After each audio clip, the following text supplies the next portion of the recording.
Chapter number 18. Chapter number 18 IPC எதை பற்றி பேசுகிறது? Of offences relating to documents and to property marks. ஆவணங்கள் மற்றும் சொத்து அடையாள குறிகள் சம்பந்தமான குற்றங்கள் பற்றி பேசுகிறது. அண்டர் செக்ஷன் 464 ஒரு பொய் ஆவணம் தயாரித்தல், மேக்கிங் ஃபால்ஸ் டாக்குமெண்ட்.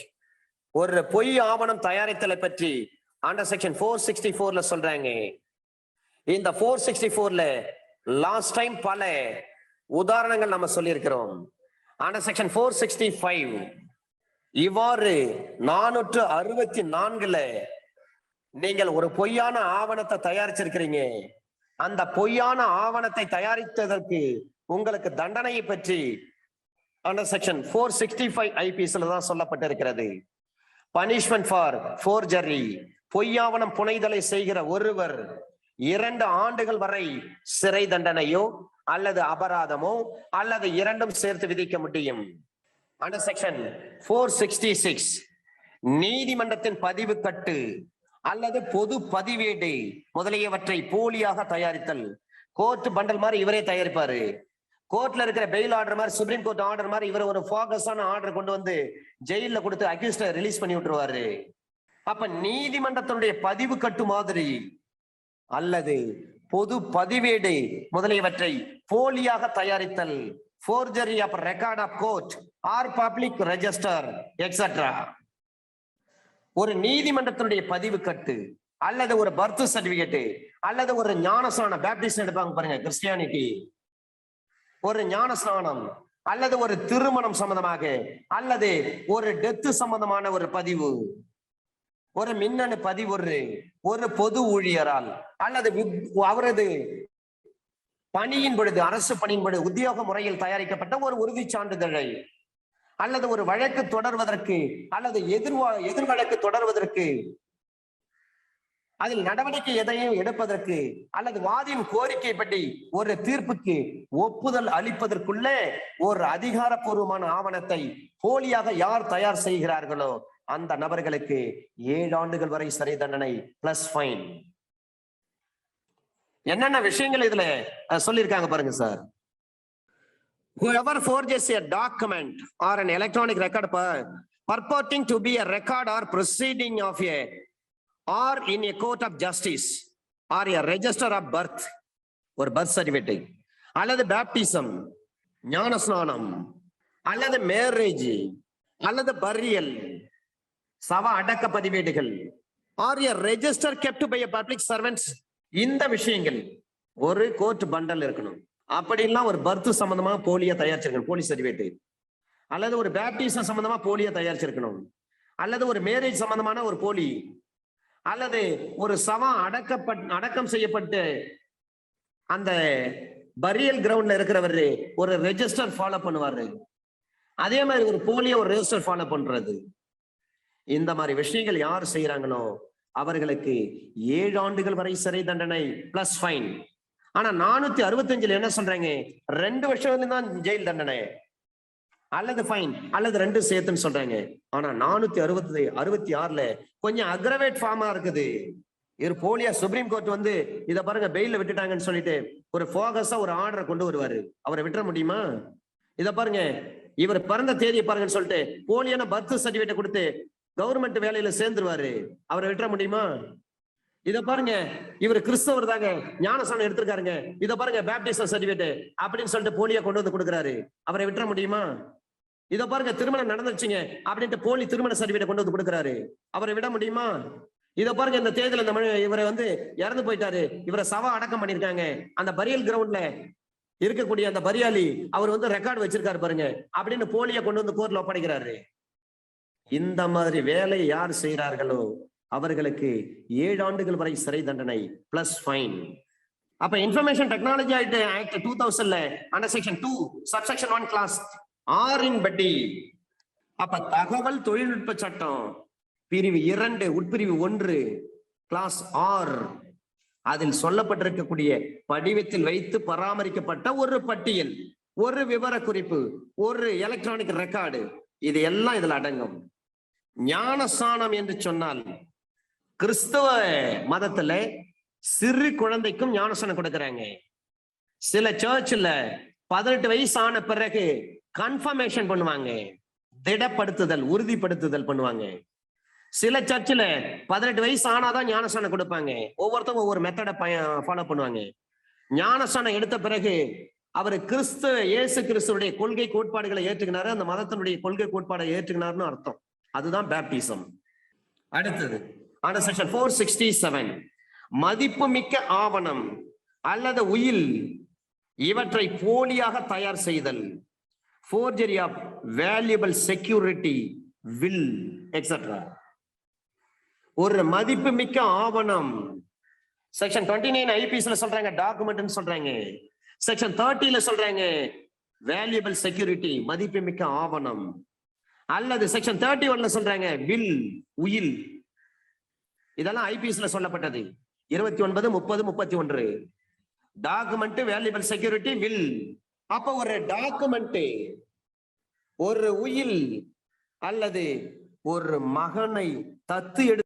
அப்ப மதிப்புமிக்க ஆவணம், ஒரு உயில் அல்லது ஒரு மகனை தத்து எடுத்துக் கொள்வதற்கு அதிகாரம் அளிக்கும் ஒரு ஆவணம் அல்லது அசல், வட்டி அல்லது லாப பங்குகளை பெற்றுக்கொள்ள அல்லது பணம், அசையும் பொருள் அல்லது மதிப்புமிக்க ஆவணம் எதையும் பெற்றுக்கொள்ள அதிகாரம் அளிப்பதாக தோன்றும் ஆவணம் அல்லது பணம் செலுத்தியதை ஏற்றுக்கொண்டதற்கான ஒரு செலுத்து சீட்டு, சலான், ரெசிப்ட் அல்லது வரவு சீட்டு, எதையும் போலியாக செய்கிற ஒருவருக்கு. எத்தனை விஷயம் சொல்றாங்க பாருங்க sir.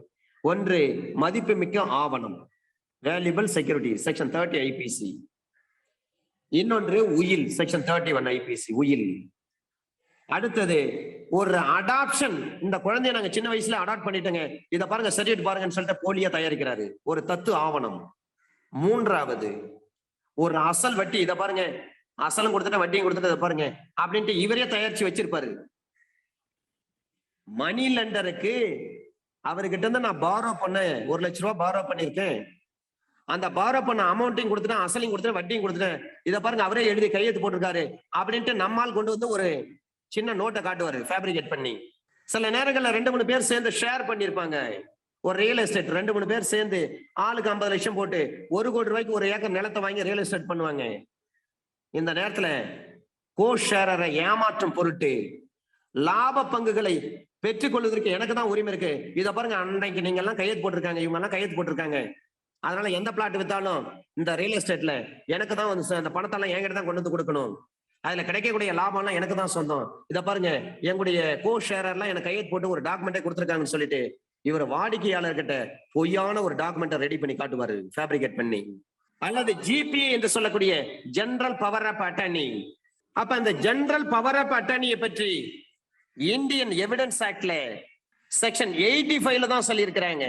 GPA, general power of attorney, பொது அதிகார ஆவணத்தை பற்றி இந்தியன் எவிடன்ஸ் ஆக்ட் செக்ஷன் 85ல சொல்லியிருக்காங்க பாருங்க. இவர் என்ன பண்ணுவார், போலியா இவரே ஒரு ஜிபிஏ ரெடி பண்ணுவாரு. இந்த 10 ஏக்கர் நிலம், இதுக்கு எல்லாத்துக்கும் நான் தான் வந்து பவர் ஆஃப் அட்டர்னி, இதை பாருங்க நிலத்துடைய ஓனர் வந்து எனக்கு எழுதி கொடுத்துருக்காங்க, டாக்குமெண்ட் கொடுத்துருக்காங்க பாருங்கன்னு சொல்லிட்டு இவரே போலியா என்ன பண்ணுவாரு, ஃபேப்ரிகேட் பண்ணி ஒரு டாக்குமெண்ட்டை காட்டுவாரு.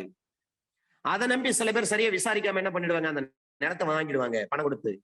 அதன் பிறகுதான் தெரியும் ரியல் ஓனர் வந்து கேட்பாரு, ஏங்க நிலம் ஏன் நிலம், நீங்க எப்படிங்க வந்து பயிர் செய்யலான்னு. இல்லைங்க இந்த நபர் தான் வந்து நிலத்துக்கு நீங்க வந்து பவர் கொடுத்துருக்கீங்க, அந்த பவர் ஏஜென்ட் தான் என்கிட்ட சேல் பண்ணிருக்காரு, பவர் அட்டர்னி தான் என்கிட்ட சேல் பண்ணிருக்காருங்க, நான் பணம் கொடுத்து தாங்க நிலத்தை வாங்கியிருக்கான்னு. நான் அப்படி யாருக்குமே பவர் கொடுக்கலையே, யார் இந்த மாதிரி சொன்னது, காட்டுங்க அதை பார்ப்போம், அந்த ஆளை காட்டுங்கன்னு சொல்லுவாரு. அப்பதான் தெரியும் இந்த மாதிரி போலி வேலை. ஒரு குழந்தை தத்து எடுத்துக்கொள்வது, ஒரு ஆவணத்தை மாதிரி இன்னொரு ஆவணமா உருமாற்றம் செய்வது, ஒரு உயில் மாதிரி இன்னொரு உயிலை எழுதி வைக்க மாட்டாங்க, இவர் ஒரு உயிலை காட்டுவாரு. இதை பாருங்க அந்த அம்மா இறப்பதற்கு முன்பாக எனக்கு உயிலை எழுதி வச்சுட்டாங்க, எனக்கு தான் இந்த சொத்து சொந்தம்னு சொல்லுவாரு. இது போன்ற காரியங்களை செய்கிறவருக்கு ஆனா செக்ஷன் 467 ஐபிசியின் படி ஆயுள் சிறை தண்டனை அல்லது 10 ஆண்டுகள் வரை சிறை தண்டனை அல்லது பிளஸ் ஃபைன், ஒன்னு லைஃப் இம்ப்ரெஸ்மெண்ட் கொடுப்பாங்க, அப்படின்னா 10 வருஷம் ஜெயில் தண்டனை கொடுப்பாங்க, அதனுடன் சேர்த்து அபராதமும் விதிக்கப்படும். 467 ரொம்ப முக்கியமானது சார், ரொம்ப முக்கியமானது 467 விட்டுறாதீங்க. Under section 468, ஏமாற்றும் பொருட்டு போலியாக தயார் செய்தல். Forgery for purpose of cheating.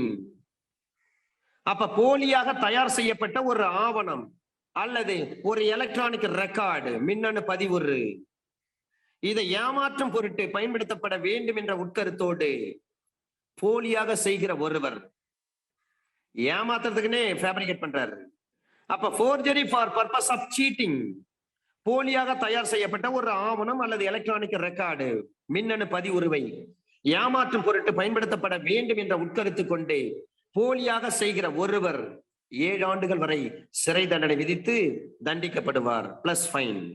ஆனா செக்ஷன் 469, யாருடைய பெயரையாவது கெடுக்க வேண்டும் என்று சொல்லி போலியா தயார் செய்வார். அப்ப forgery for purpose of harming reputation. இத பாருங்க, மந்திரியை லெட்டர் பேர்ல எழுதி கொடுத்திருக்காரு. நீங்க 10 கோடி ரூபாய் டெண்டர் கான்ட்ராக்ட் எடுத்திருக்கீங்க ரோடு போடுறதுக்கு தமிழ்நாடு ஃபுல்லும், அதுல 10% எனக்கு பங்கு கொடுங்க. மினிஸ்டர் லெட்டர் கொடுத்திருக்காரு, இதை பாருங்க அப்படின்ட்டு மினிஸ்டருடைய லெட்டர் பேரை காட்டுவார் கான்ட்ராக்ட்காரர்கிட்ட. இவரு நம்மால் போயிட்டு, நீங்க யாருங்க? நான் மினிஸ்டருக்கு ரைட் ஹேண்டுங்க, இந்த மாதிரி விஷயம் எல்லாம் என்ன சொல்லிதான் என்கிட்ட சொல்லிதான் கலெக்ட் பண்ண சொல்லுவாருங்க அப்படின்ட்டு ஒரு போலியா போய் கான்ட்ராக்ட்காரர்கிட்ட காட்டுவாரு.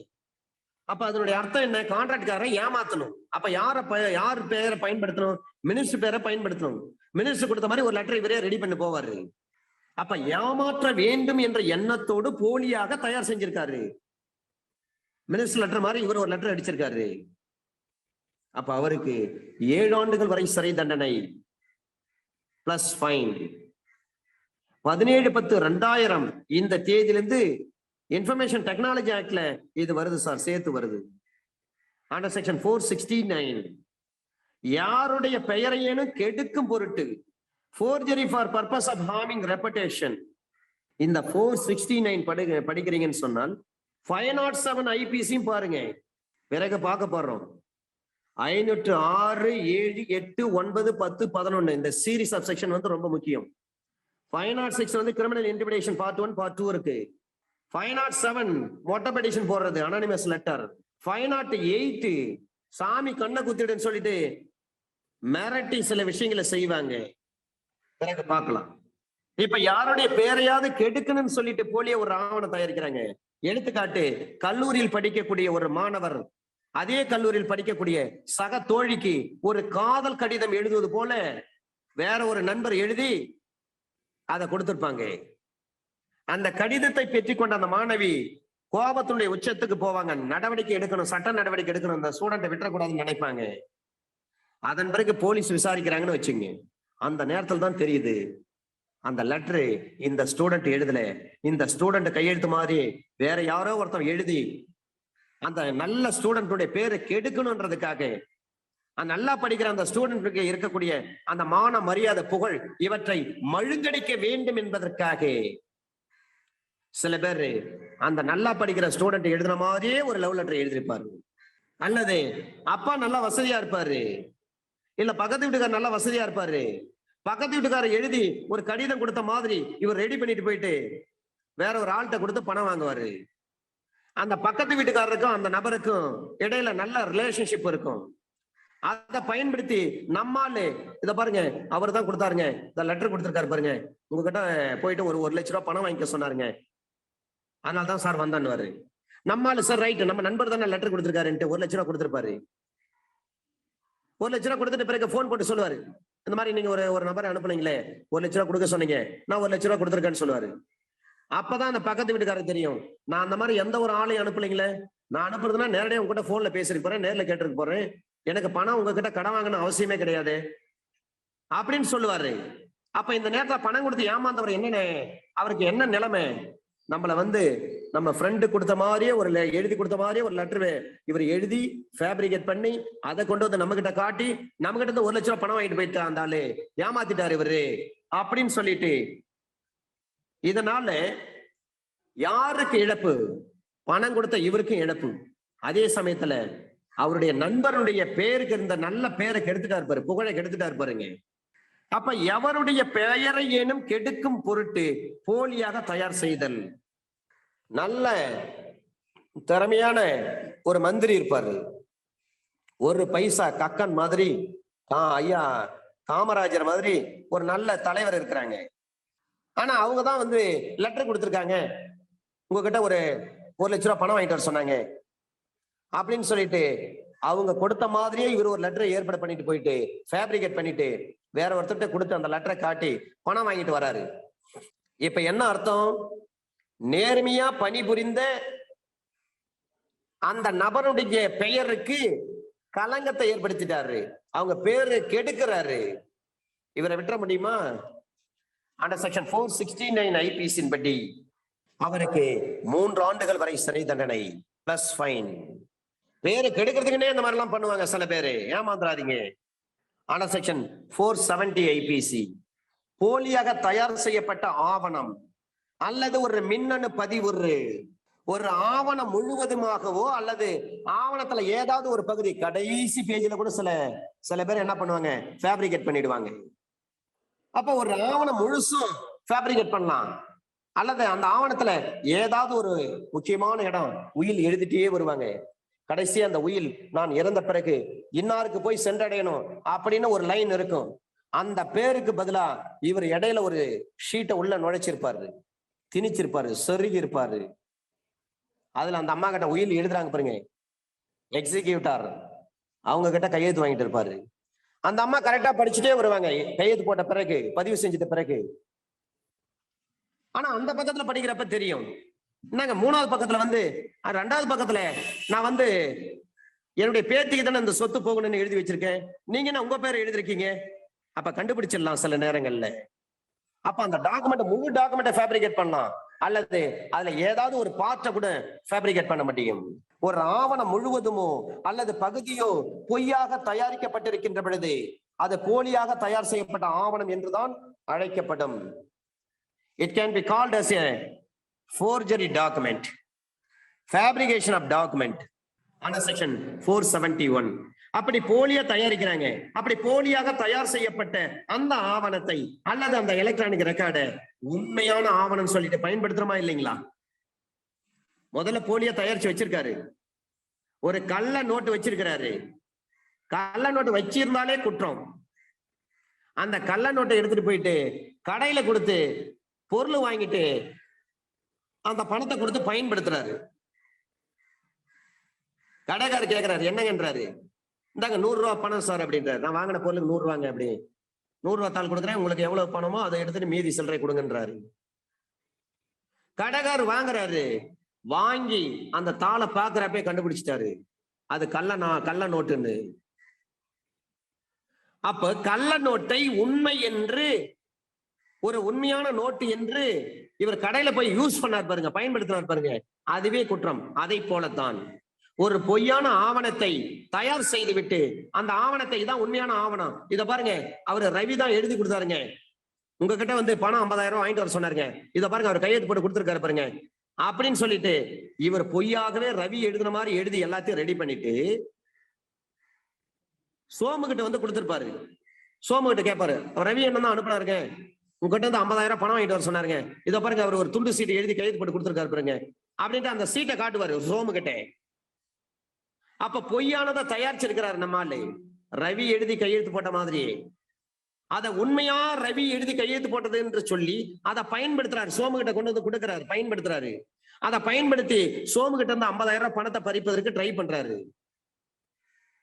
அப்ப போலியாக தயார் செய்யப்பட்ட ஒரு ஆவணத்தை அல்லது எலக்ட்ரானிக் ரெக்கார்டை உண்மையானது போன்றே பயன்படுத்துகின்ற ஒரு நபருக்கு அவர் போலியாக தயார் செய்தது போன்றே அவரை தண்டிக்க வேண்டும்.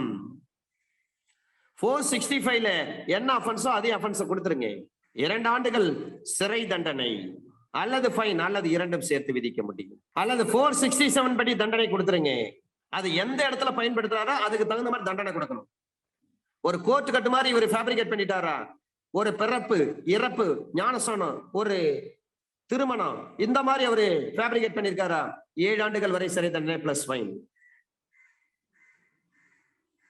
அல்லது ஒரு உயில் மாதிரி, ஒரு வேல்யூபிள் செக்யூரிட்டி மாதிரி இவர் போலியை தயாரிச்சு பயன்படுத்த போறாரு, அப்ப என்ன தண்டனை, அவருக்கு ஆயுள் சிறை தண்டனை அல்லது 10 ஆண்டுகள் சிறை தண்டனை பிளஸ் ஃபைன். அல்லது ஏமாத்துறதுக்காக இவர் பண்ணிருக்காருங்களா, அவருக்கு 7 ஆண்டுகள் சிறை தண்டனை 468 IPC படி பிளஸ் ஃபைன். ஒருவேளை இன்னொருத்தருடைய பெயரையும் புகழையும் கெடுப்பதற்காக இந்த மாதிரி பண்ணிருக்காரா? அவருக்கு 3 ஆண்டுகள் சிறை தண்டனை பிளஸ் ஃபைன். அண்டர் செக்ஷன் 472 தெளிவா சொல்லிட்டாங்க. 467 சொல்லப்பட்டிருக்கக்கூடிய குற்றத்தை போலியாக தயார் செய்கிறார்னா 467 என்ன சொல்றாங்க?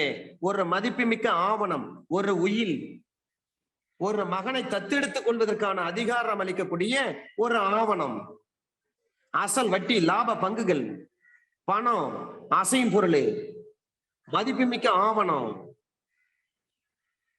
ஒரு ஜெனரல் பவர் ஆஃப் அட்டர்னி, இதையெல்லாம் ஃபேப்ரிகேட்டா யூஸ் பண்றாரு பாருங்க. ஃபேப்ரிகேஷன் பண்றாரு.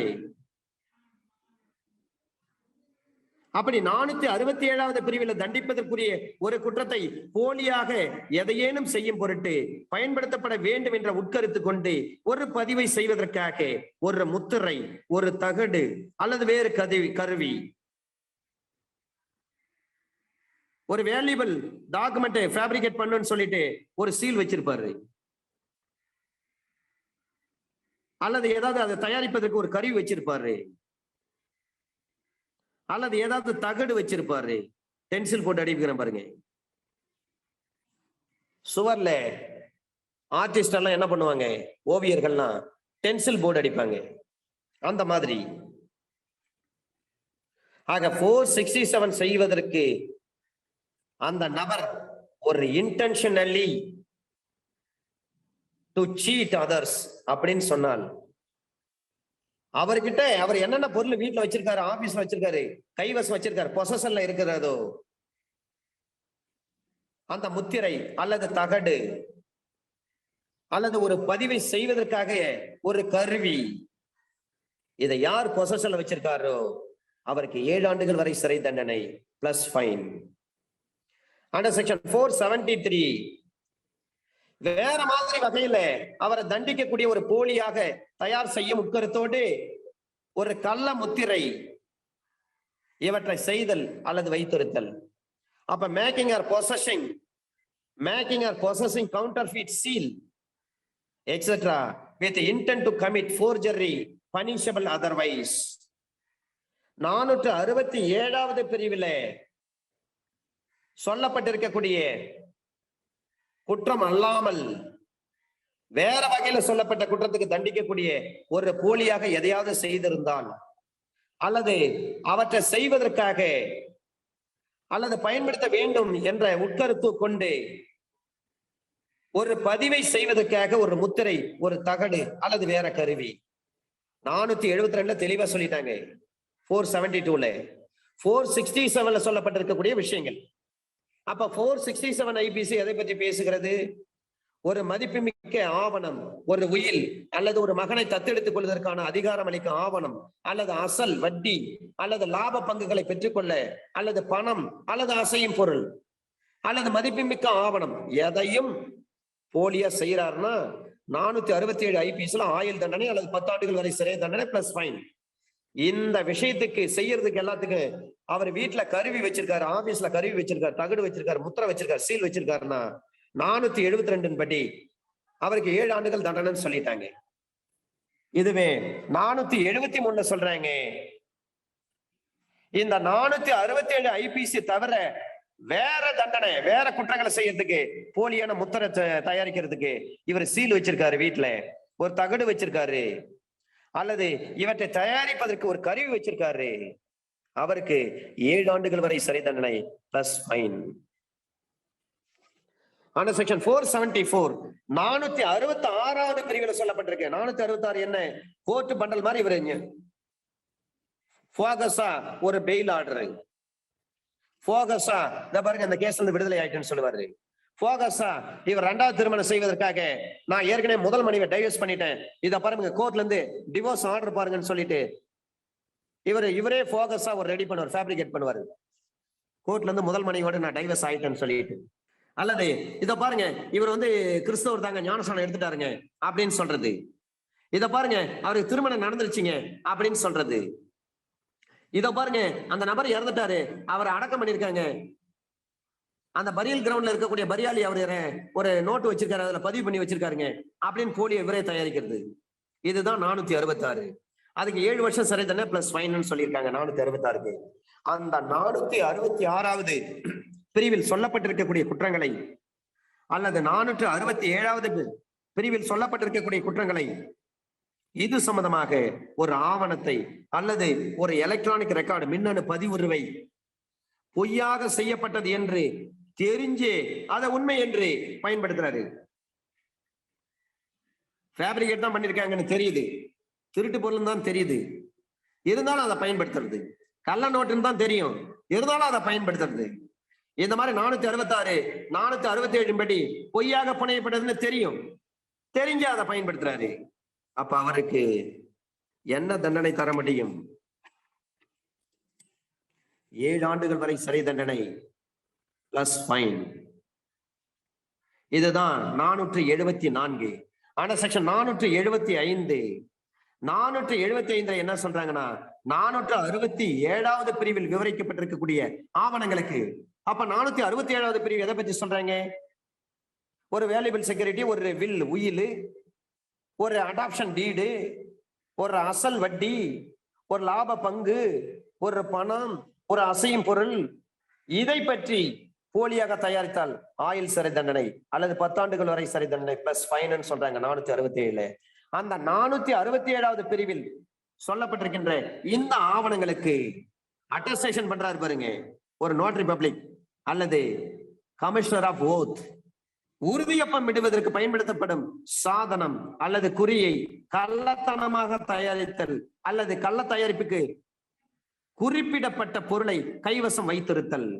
அப்ப counterfeiting device or mark used for authenticating documents described in section 467 or possessing counterfeit marked material.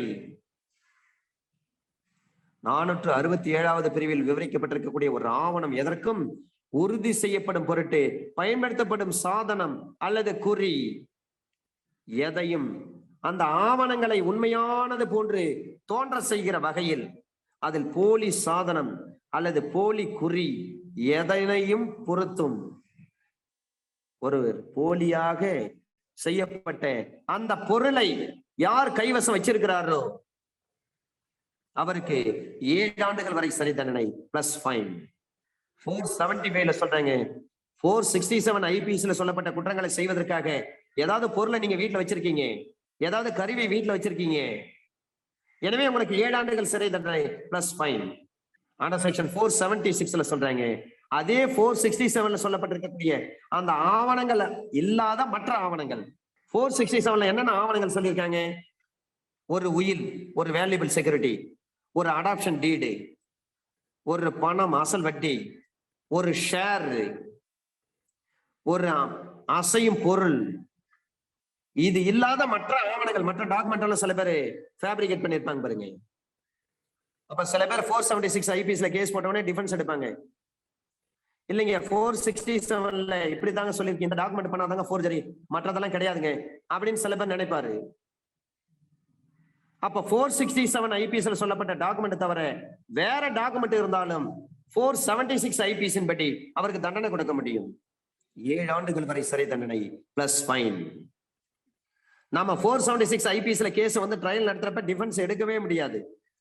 இல்லைங்க 467 இப்படிதான் சொல்லியிருக்காங்க அப்படின்னு, அதுக்காக தான் 476 ஐபிசி வருது. 467 சொல்லப்படாத மற்ற இதர ஃபோர்ஜரி டாக்குமெண்ட் நீங்க வச்சிருக்கீங்கன்னா உங்களுக்கு 7 ஆண்டுகள் சிறை தண்டனை பிளஸ் ஃபைன். ஆனா செக்ஷன் 477 இங்க தனியாவே ஒரு சட்டப்பிரிவு கொடுத்துட்டாங்க சார் 477. ஒரு உயில்,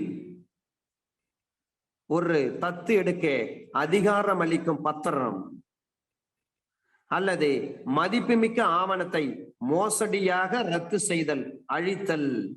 அப்ப fraudulent cancellation, destruction etc of will, authority to adopt or valuable security. 467 தெளிவா சொல்லியிருக்கிறாங்க. ஒரு மதிப்புமிக்க ஆவணம், உயில் அல்லது ஒரு தத்தெடுப்பு செய்து கொள்வதற்கான அதிகாரம் அளிக்கும் ஆவணம், இதை ஃபேப்ரிகேட் பண்ணீங்கன்னா உங்களுக்கு ஆயுள் தண்டனை அல்லது 10 ஆண்டுகள் வரை சிறை தண்டனை பிளஸ் ஃபைன் 467 சொல்லிட்டாங்க. ஆனா 477 என்ன சொல்றாங்கன்னா 467 சொல்லப்பட்ட விஷயங்கள் ஃபேப்ரிகேஷன் பண்றீங்க. 477 இங்க பாருங்க, அங்க 67, இங்க 77. 477 ஒரு உயில் ஒரு தத்தெடுக்க அதிகாரம் அளிக்கக்கூடிய ஒரு பத்திரம் அல்லது மதிப்புமிக்க ஒரு ஆவணம். அதை மோசடி பண்ணி முறையா பதிவு பண்ணிருப்பாங்க ரெஜிஸ்டர் ஆபீஸ்ல. ஆனால் அதை மோசடியாக ரத்து செய்வார் இவர் அல்லது அழிப்பார் இவர். அப்ப fraudulent cancellation or destruction etc. of will, authority to adopt or valuable security. ஒரு உயில் ஆவணம், ஒரு மகனை தத்தெடுக்க அதிகாரம் அளிக்கக்கூடிய ஒரு ஆவணம் அல்லது ஒரு மதிப்புமிக்க ஆவணம், இவற்றில் ஏதாவது ஒன்றை மோசடியாக அல்லது நேர்மையற்ற வகையில் அந்த ஆவணத்திற்கு சேதத்தை ஏற்படுத்துவது அல்லது கேடு விளைவிக்கும் உட்கருத்தோடு, எவ்வளவு நல்ல எண்ணம் பாருங்க அவருக்கு, கேடு விளைவிக்கக்கூடிய உட்கருத்து, மேலிஃபைடு இன்டென்ஷனோட அதை கேன்சல் பண்றாரு அல்லது அந்த ஆவணத்தை டிஸ்ட்ரக்ஷன் பண்றாரு அல்லது அந்த ஆவணத்தை ஒருங்குலை செய்யறாரு. அந்த ஆவணம் சம்பந்தமாக சொத்தழிப்பு செய்கிற ஒருவருக்கு ஆயுள் சிறை தண்டனை அல்லது 7 ஆண்டுகள் வரை சிறை தண்டனை பிளஸ் ஃபைன். அப்ப ஒரு உயிரை அழிச்சிடுறாரு, மோசடியை கேன்சல் பண்றாரு. ஒரு அடாப்ஷனை அழிச்சிடுறாரு, அந்த டீட இல்ல மோசடியை கேன்சல் பண்றாரு. ஒரு வேல்யூபிள் செக்யூரிட்டி அழிச்சிடுறாரு அல்லது மோசடியா அதை ரத்து பண்றாரு. இவருக்கு அதிகபட்சம் ஆயுள் சிறை தண்டனை அல்லது 7 ஆண்டுகள் வரை சிறை தண்டனை plus fine. Under section 477 capital ஏ. இது முக்கியமானது சார். ஒரு பொய் கணக்கு தயாரித்தல், ஃபால்சிபிகேஷன் ஆஃப் டாக்குமெண்ட் அக்கவுண்ட்ஸ். ஒரு ஓனரு ஒரு கிளர்க்கு கடையில விட்டுட்டு போறாரு, ஒரு ஹோட்டல் உரிமையாளர் ஒரு மேனேஜரை ஹோட்டல்ல உட்கார வச்சுட்டு போறாரு, அல்லது ஒரு சைக்கிள் கடையில ஒரு தம்பிய இன்னைக்கு முழுவதும் இந்த சைக்கிள் வாடகை சைக்கிள் நீ பாத்துக்குப்பா, எவ்வளவு வருதோ அதை கரெக்டா நீ என்கிட்ட சாயங்காலம் ஒப்படைக்கணும்னு சொல்றாரு. அப்ப ஒரு கிளர்க்கு அல்லது ஆபீசர் அல்லது ஒரு ஊழியர் சர்வெண்ட் ஒரு மோசடி செய்யும் உட்கருத்தோடு எம்ப்ளாயருக்கு பணியாண்மையருக்கு அல்லது ஒரு நிர்வாகத்திற்கு சொந்தமான ஒரு புத்தகம், ஒரு எலக்ட்ரானிக் ரெக்கார்டு, ஒரு தாள், ஏதிலும் ஒரு எழுத்து அல்லது கணக்கு எதனையும் அழிக்கிற அல்லது மாற்றுகிற அல்லது மோசடி செய்யும் உட்கருத்தோடு ஹோட்டலுடைய உரிமையாளர் மேனேஜரை கல்லாவில உட்கார வச்சுட்டு போறாரு. அன்னைக்கு 100 சாப்பாடு சேல் ஆயிருக்கும், இவர் 89 சாப்பாடு தான் சேல் ஆச்சுன்னு சொல்லிட்டு போலியா ஒரு கணக்கு போட்டு அதுக்கான பணத்தை மட்டும் ஓனர்கிட்ட கொடுப்பாரு. அல்லது 89 பில்லுக்கு மட்டும்தான் கொடுத்திருப்பாரு, ஆக்சுவலி 100 சாப்பாடு போயிருக்கும். 13 பில்லுக்கு பில்லு தராம பரவாயில்லையா பில்லு வேண்டாங்க நீங்க பணம் மட்டும் கொடுக்கணும்னு சொல்லிட்டு வாங்கி, ஏன்னா பில்லு கொடுத்தா தானே கணக்கு கொடுக்கணும் ஓனருக்கு. Without issuing the bill, the manager of the hotel who has received the amount from the consumer. அப்ப அந்த 13 பில்லுக்கான பணத்தை இவர் பாக்கெட்ல எடுத்துன்னு போயிடுவாரு, ஓனர் கிட்ட காட்ட மாட்டாரு. இந்த மாதிரி வேலையில யாரு ஈடுபடுறாரோ, அப்ப ஏற்கனவே இருக்கக்கூடியது ஒரு கணக்கை இவர் அடிச்சு மாத்தி எழுதுறாரு. ஏன்னா மோசடி செய்ய வேண்டும் என்ற ஒரு உட்கருத்து, ஒரு பொய் குறிப்பு, ஒரு எழுதுதல், அல்லது அப்படி எழுதுவதற்கு உடனடியாக யார் இருக்கிறாரோ அத்தகைய புத்தகம் அல்லது தாள், எழுத்து, குறிப்பு, மதிப்புமிக்க ஆவணம், கணக்கு எதுவா இருந்தாலும் சரி, எழுத வேண்டிய கணக்கை விட்டுடுவாரு. அல்லது முறையா 100 என்ன எழுதணும், 100 எழுத மாட்டாரு, 88 எழுதுவார், 92 எழுதுவாரு. ஒரு டிம்பர் டிப்போ இருக்கிறது, அந்த டெப்போல 100 தேக்கு மரம் இன்னைக்கு சேல் ஆயிருக்கும். அந்த மேனேஜரு 97 தேக்கு மரம் தான் இன்னைக்கு சேல் ஆச்சுன்னு சொல்லிட்டு போலியா ஒரு கணக்கு எழுதுவார். அப்ப பொய் கணக்கு தயாரித்தல், ஃபால்சிபிகேஷன் ஆஃப் அக்கவுண்ட்ஸை பற்றி இதை யார் செய்வார்? ஒரு எழுத்தர், கிளர்க்கு அல்லது ஒரு ஆபீசர் அல்லது பொது ஊழியர் ஒருவர் மோசடி செய்யும் கருத்தோடு அல்லது ஒரு சர்வெண்ட் ஓனரை ஏமாத்தும் கருத்தோடு பொய் கணக்கு எழுதுறாரு. அண்டர் செக்ஷன் 477 கேபிட்டல் ஏ ஐபிசின் படி குற்றம் 7 ஆண்டுகள் வரை சிறை தண்டனை பிளஸ் ஃபைன் அல்லது ஃபைன் அல்லது இரண்டும் சேர்த்து விதிக்க முடியும்.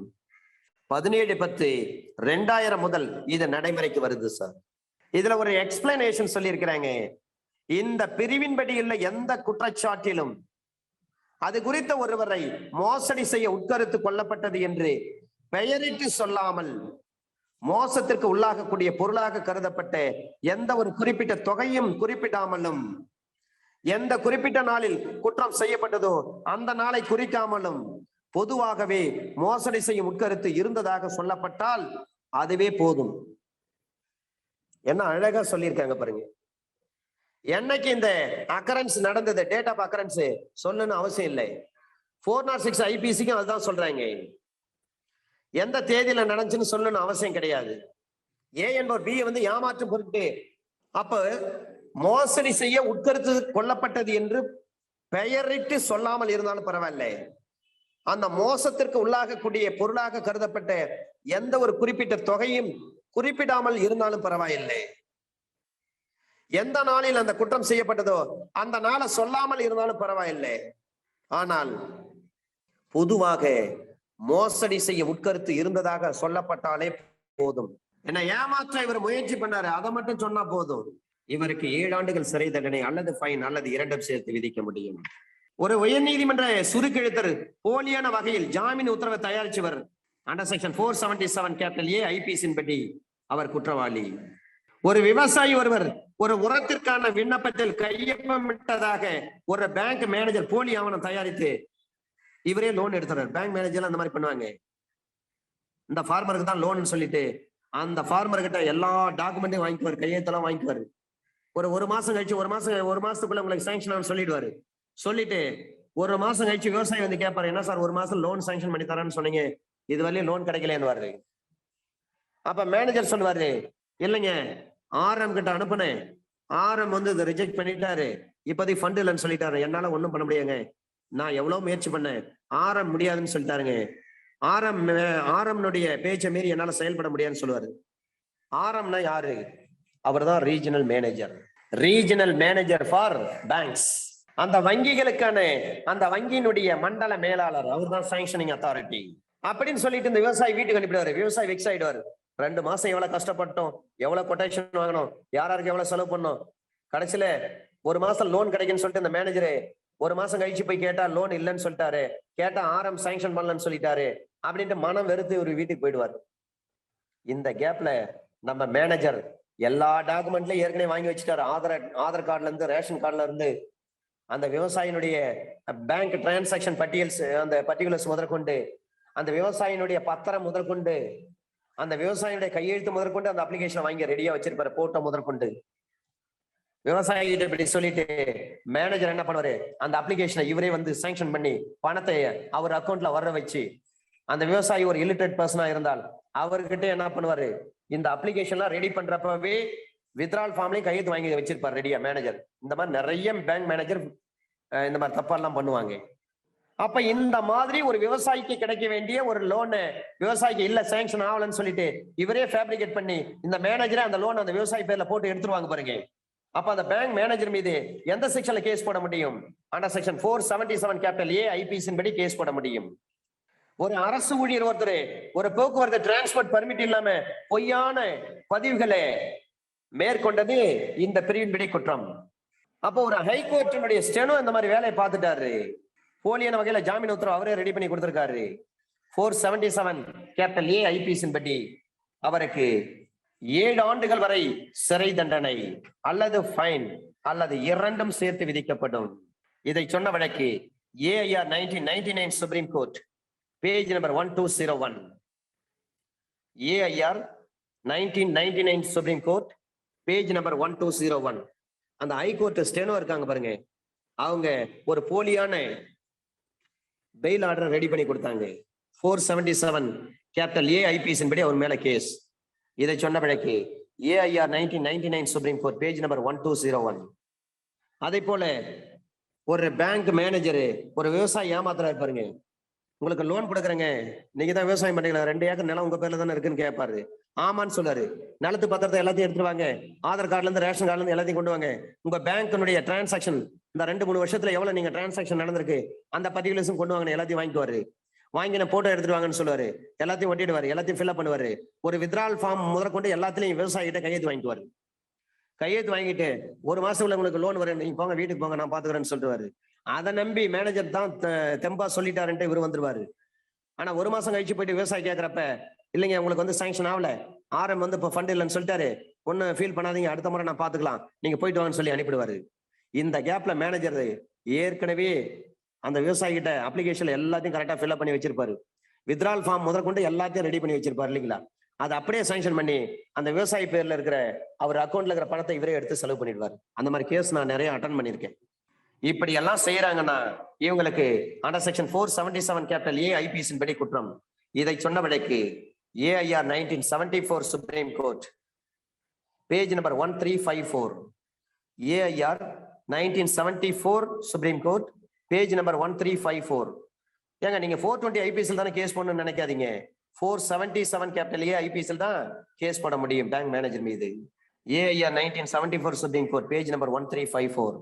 அடுத்தது அண்டர் செக்ஷன் 478 ரிப்பீல் பண்ணிட்டாங்க. 479 ப்ராப்பர்ட்டி மார்க். ஒரு சொத்தின் மீது ஒரு அடையாள குறி இருக்கு சார்.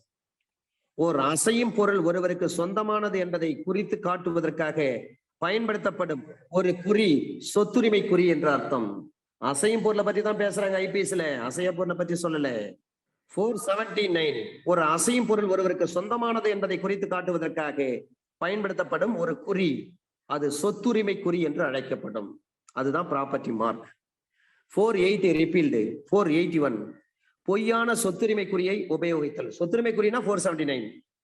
அந்த பொய்யான சொத்துரிமை குறிய அந்த ப்ராப்பர்ட்டி மார்க்கை using a false property mark, அந்த ப்ராப்பர்ட்டி மார்க்கை பயன்படுத்தினால் என்ன குற்றம், என்ன தண்டனை? அப்ப அசையும் பொருள் அல்லது சரக்குகள் அடங்கிய ஒரு பெட்டி, ஒரு சிப்பம் அல்லது வேறு வகையில், சிப்பம்னா ஒரு கோணி பையில போட்டு எடுப்பாங்க பாருங்க, அதான் சிப்பம், அல்லது வேறு கொள்கலம் எதிலும் குறிப்பிடப்பட்டிருக்கின்ற பொழுது அதன் மீது வேறு குறிப்பிடப்பட்ட ஒரு பெட்டி, ஒரு சிப்பம் அல்லது வேறு கொள்கலம் எதையும் உபயோகப்படுத்தி அந்த சொத்து எவருக்கு சொந்தம் இல்லையோ அவருக்கு சொந்தமானதாக நம்பும்படி செய்கிற ஒரு பொய்யான சொத்து அடையாள குறியை உகையோ அவரை வந்து யூஸ் பண்றாரு, உபயோகிக்கிறாரு, பயன்படுத்துறாரு. அப்படி உபயோகம் யார் செய்கிறாரோ அவர் உபயோகிப்பதாகத்தான் சொல்லப்படுவார், பயன்படுத்துவதாகத்தான் சொல்லப்படுவார். என்னங்க பார்சல் வந்திருங்க சார், இந்த பார்சல் எனக்கு சொந்தமானது, எதை பாருங்க, அந்த பொருள் இருக்கிற அடையாளக்குரிய நான் வச்சிருக்கிற அடையாளக்குரிய ஒன்னா இருக்கு பாருங்க, ப்ராப்பர்ட்டி மார்க்க பாருங்க, எனக்கு சொந்தமானதுன்னு சொல்லிட்டு ஃபேப்ரிகேட் பண்ணிட்டாரு இவரு. 481 ஐபிஎஸ் படி அது குற்றம். 482 ஒரு பொய்யான சொத்து அடையாளக்குறியை உபயோகப்படுத்துவதற்கு தண்டனை. 479 ப்ராப்பர்ட்டி மார்க்னா என்னன்னு சொல்றாங்க, 481 அதை பயன்படுத்துறாங்க. அப்ப 479 சொல்லப்பட்ட ப்ராப்பர்ட்டி மார்க் 481 அந்த ப்ராப்பர்ட்டி மார்க்கை யூஸ் பண்றாங்கன்னா 482 ஐபிஎஸ் தான் உங்களுக்கு தண்டனை கொடுக்க முடியும். அப்ப பொய்யான ஒரு சொத்தடையை, ஒரு சொத்தினுடைய அடையாளக்குறியை உபயோகிக்கிற ஒருவர் அவர் மோசடி செய்ய உட்கருத்துடன் நடந்து கொள்ளவில்லை என்று நிரூபிக்கப்படாத போது, சார் நாம வந்து ஃபால்ஸா வந்து இந்த ப்ராப்பர்ட்டி மார்க்கை வந்து யூஸ் பண்ணல சார், நான் நல்லெண்ணத்தின் அடிப்படையில் தான் சார் செஞ்சேன்னு சொன்னா அவர் மேல கேஸ் கிடையாது. ஒருவேளை இன்டென்ஷனடா அதை செஞ்சிருந்தார்னா அவருக்கு ஓராண்டுகள் வரை சிறை தண்டனை அல்லது அபராதம் அல்லது இரண்டும் சேர்த்து விதிக்க முடியும் அண்டர் செக்ஷன் 462 ஐபிஎஸ் படி. அண்டர் செக்ஷன் 483 மற்றொரு நபர் உபயோகிக்கும் அடையாள குறியை கள்ள தயாரிப்பு செய்தல். ஒரு பஜாஜ் ஃபேன் இருக்கு, ஒரு சாம்சங் செல்போன் இருக்கும், நல்ல ஒரு ஓனிடா டிவி இருக்கும், ONIDA இவர் ONIIDA போட்டிருப்பாரு. அல்லது அதே மாதிரி ONIDA சொல்லிட்டு இவர் ஒரு போலியோ ரெடி பண்ணி கொண்டு வந்து சேல் பண்ணுவாரு. அப்ப மற்றொருவர் உபயோகிக்கும் ஒரு அடையாள குறியை இவர் கள்ளத்தனமாக தயாரிக்கிறாரு. அப்ப counterfeiting a property mark used by another. மற்றொருவரால் உபயோகப்படுத்தப்படும் சொத்து அடையாள குறி எதையும் கள்ள தயாரிப்பு செய்கிற ஒருவர் 2 ஆண்டுகள் வரை நீடிக்கக்கூடிய ஒரு கால அளவுக்கு சிறை தண்டனையோ அல்லது அபராதமோ அல்லது 2 சேர்த்து விதிக்கப்படும். பஜாஜ் கம்பெனி ஒரு ஃபேன் தயாரிக்கிறாங்க, அதே மாதிரி அதே லேபிளை இவர் ரெடி பண்ணுவாரு. ஒரு கண்ணன் டீ கம்பெனி அந்த டீ தூள் பாக்கெட்டு அல்லது ஒரு டாப் ஸ்டார் டீ தூள் பாக்கெட்டு அதே மாதிரி இவரும் பேக்கேஜ் பண்ணுவாரு. கேட்டா இது கண்ணன் டீ தூள் கம்பெனி தாங்க, இது டாப் ஸ்டார் டீ தூள் தாங்க, இதோ பாருங்க அப்படின்னு சொல்லுவாரு. அந்த மாதிரி போலியா யார் யூஸ் பண்றாங்களோ, ஒருத்தர் பயன்படுத்தக்கூடிய அந்த அடையாள குறி மாதிரி இவர் வந்து போலியா தயாரிப்பாரு. அப்ப கள்ளத்தனமாக தயாரிக்கிற அந்த நபருக்கு 2 ஆண்டுகள் வரை சிறை தண்டனை அல்லது ஃபைன் அல்லது 2ம் சேர்த்து விதிக்க முடியும். இதுதான் 483 ஐபிசி. அண்டர் செக்ஷன் 484 ஐபிசி ஒரு பொது ஊழியரால் பயன்படுத்தப்படும் ஒரு சொத்து ஒரு அடையாள குறியை போலியாக தயாரித்தல். counterfeiting a mark used by a public servant. ஒரு பொது ஊழியரால் பயன்படுத்தப்படும் ஒரு சொத்து அடையாள குறியை அல்லது ஒரு பொருளை ஒரு குறிப்பிட்ட அலுவலர் ஒருவரால் அல்லது ஒரு குறிப்பிட்ட ஒருவரால் அல்லது குறிப்பிட்ட காலத்தில் அல்லது குறிப்பிட்ட இடத்தில் இந்த இடத்தில் உற்பத்தி செய்யப்பட்டிருக்கிறது, அந்த பொருள் குறிப்பிட்ட தரம் உள்ளது அல்லது குறிப்பிட்ட அலுவலகத்தின் வழியாக செல்ல அனுமதிக்கப்படுகிறது அல்லது விதிவிலக்குக்கு உரியது என்று குறிக்க ஒரு பொது ஊழியரால் உபயோகப்படுத்தப்படுகிற ஒரு குறியை எத்தனை விஷயங்கள் சொல்றாங்க பாருங்க. ஒரு பப்ளிக் சர்வெண்ட் இருக்காரு, அவரால் பயன்படுத்தக்கூடிய ஒரு சொத்து அடையாள குறி, ஒரு ரயில்வேக்கு சொந்தமான ஒரு இரும்பு, அதுல ஒரு குறி போட்டிருக்காங்க. அந்த குறியை போட்டவர் ரயில்வே ஆபீசர், அவர் ஒரு பப்ளிக் சர்வெண்ட். அல்லது ஒரு பொருள் ஒரு குறிப்பிட்ட ஒருவரால், அந்த நபர் தான் அதுக்கு குறியிட்டு இருக்காங்க. அல்லது குறிப்பிட்ட காலத்தில் இந்த பொருள் இத்தனை பீரியடுக்குள்ள அல்லது ஒரு குறிப்பிட்ட அலுவலகத்தின் வழியாகத்தான் இது அனுமதிக்கப்படுகிறது என்று இருக்கின்ற பொழுது, அல்லது இது விதிவிலக்கிற்கு உரியது என்று ஒரு பொது ஊழியரால் உபயோகப்படுத்தப்படுகின்ற பொழுது, அந்த ஒரு குறியை அடையாள குறியை சொத்து அடையாள குறியை கள்ளத்தனமாக தயாரிக்கிற அல்லது கள்ளத்தனமாக தயாரிப்பு என்று தெரிஞ்சே அந்த குறியை உண்மையானது போன்ற யூஸ் பண்ற ஒருவருக்கு 3 ஆண்டுகள் வரை சிறை தண்டனை பிளஸ் ஃபைன். எடுத்துக்காட்டு, ஒரு தாசில்தார் ஒரு சொத்து குறித்து ஒரு பட்டா இஷ்யூ பண்றாங்கன்னு வச்சுங்க. தாசில்தார் எப்படி ஒரு பட்டா இஷ்யூ பண்ணுவாரோ அதே மாதிரி இவர் ஒரு பட்டாவை தயாரிப்பாரு, போலி பட்டா. அப்ப பொது ஊழியரால் பயன்படுத்தப்படும் ஒரு சொத்து அடையாள குறியை போலியாக தயாரிக்கிறாரு.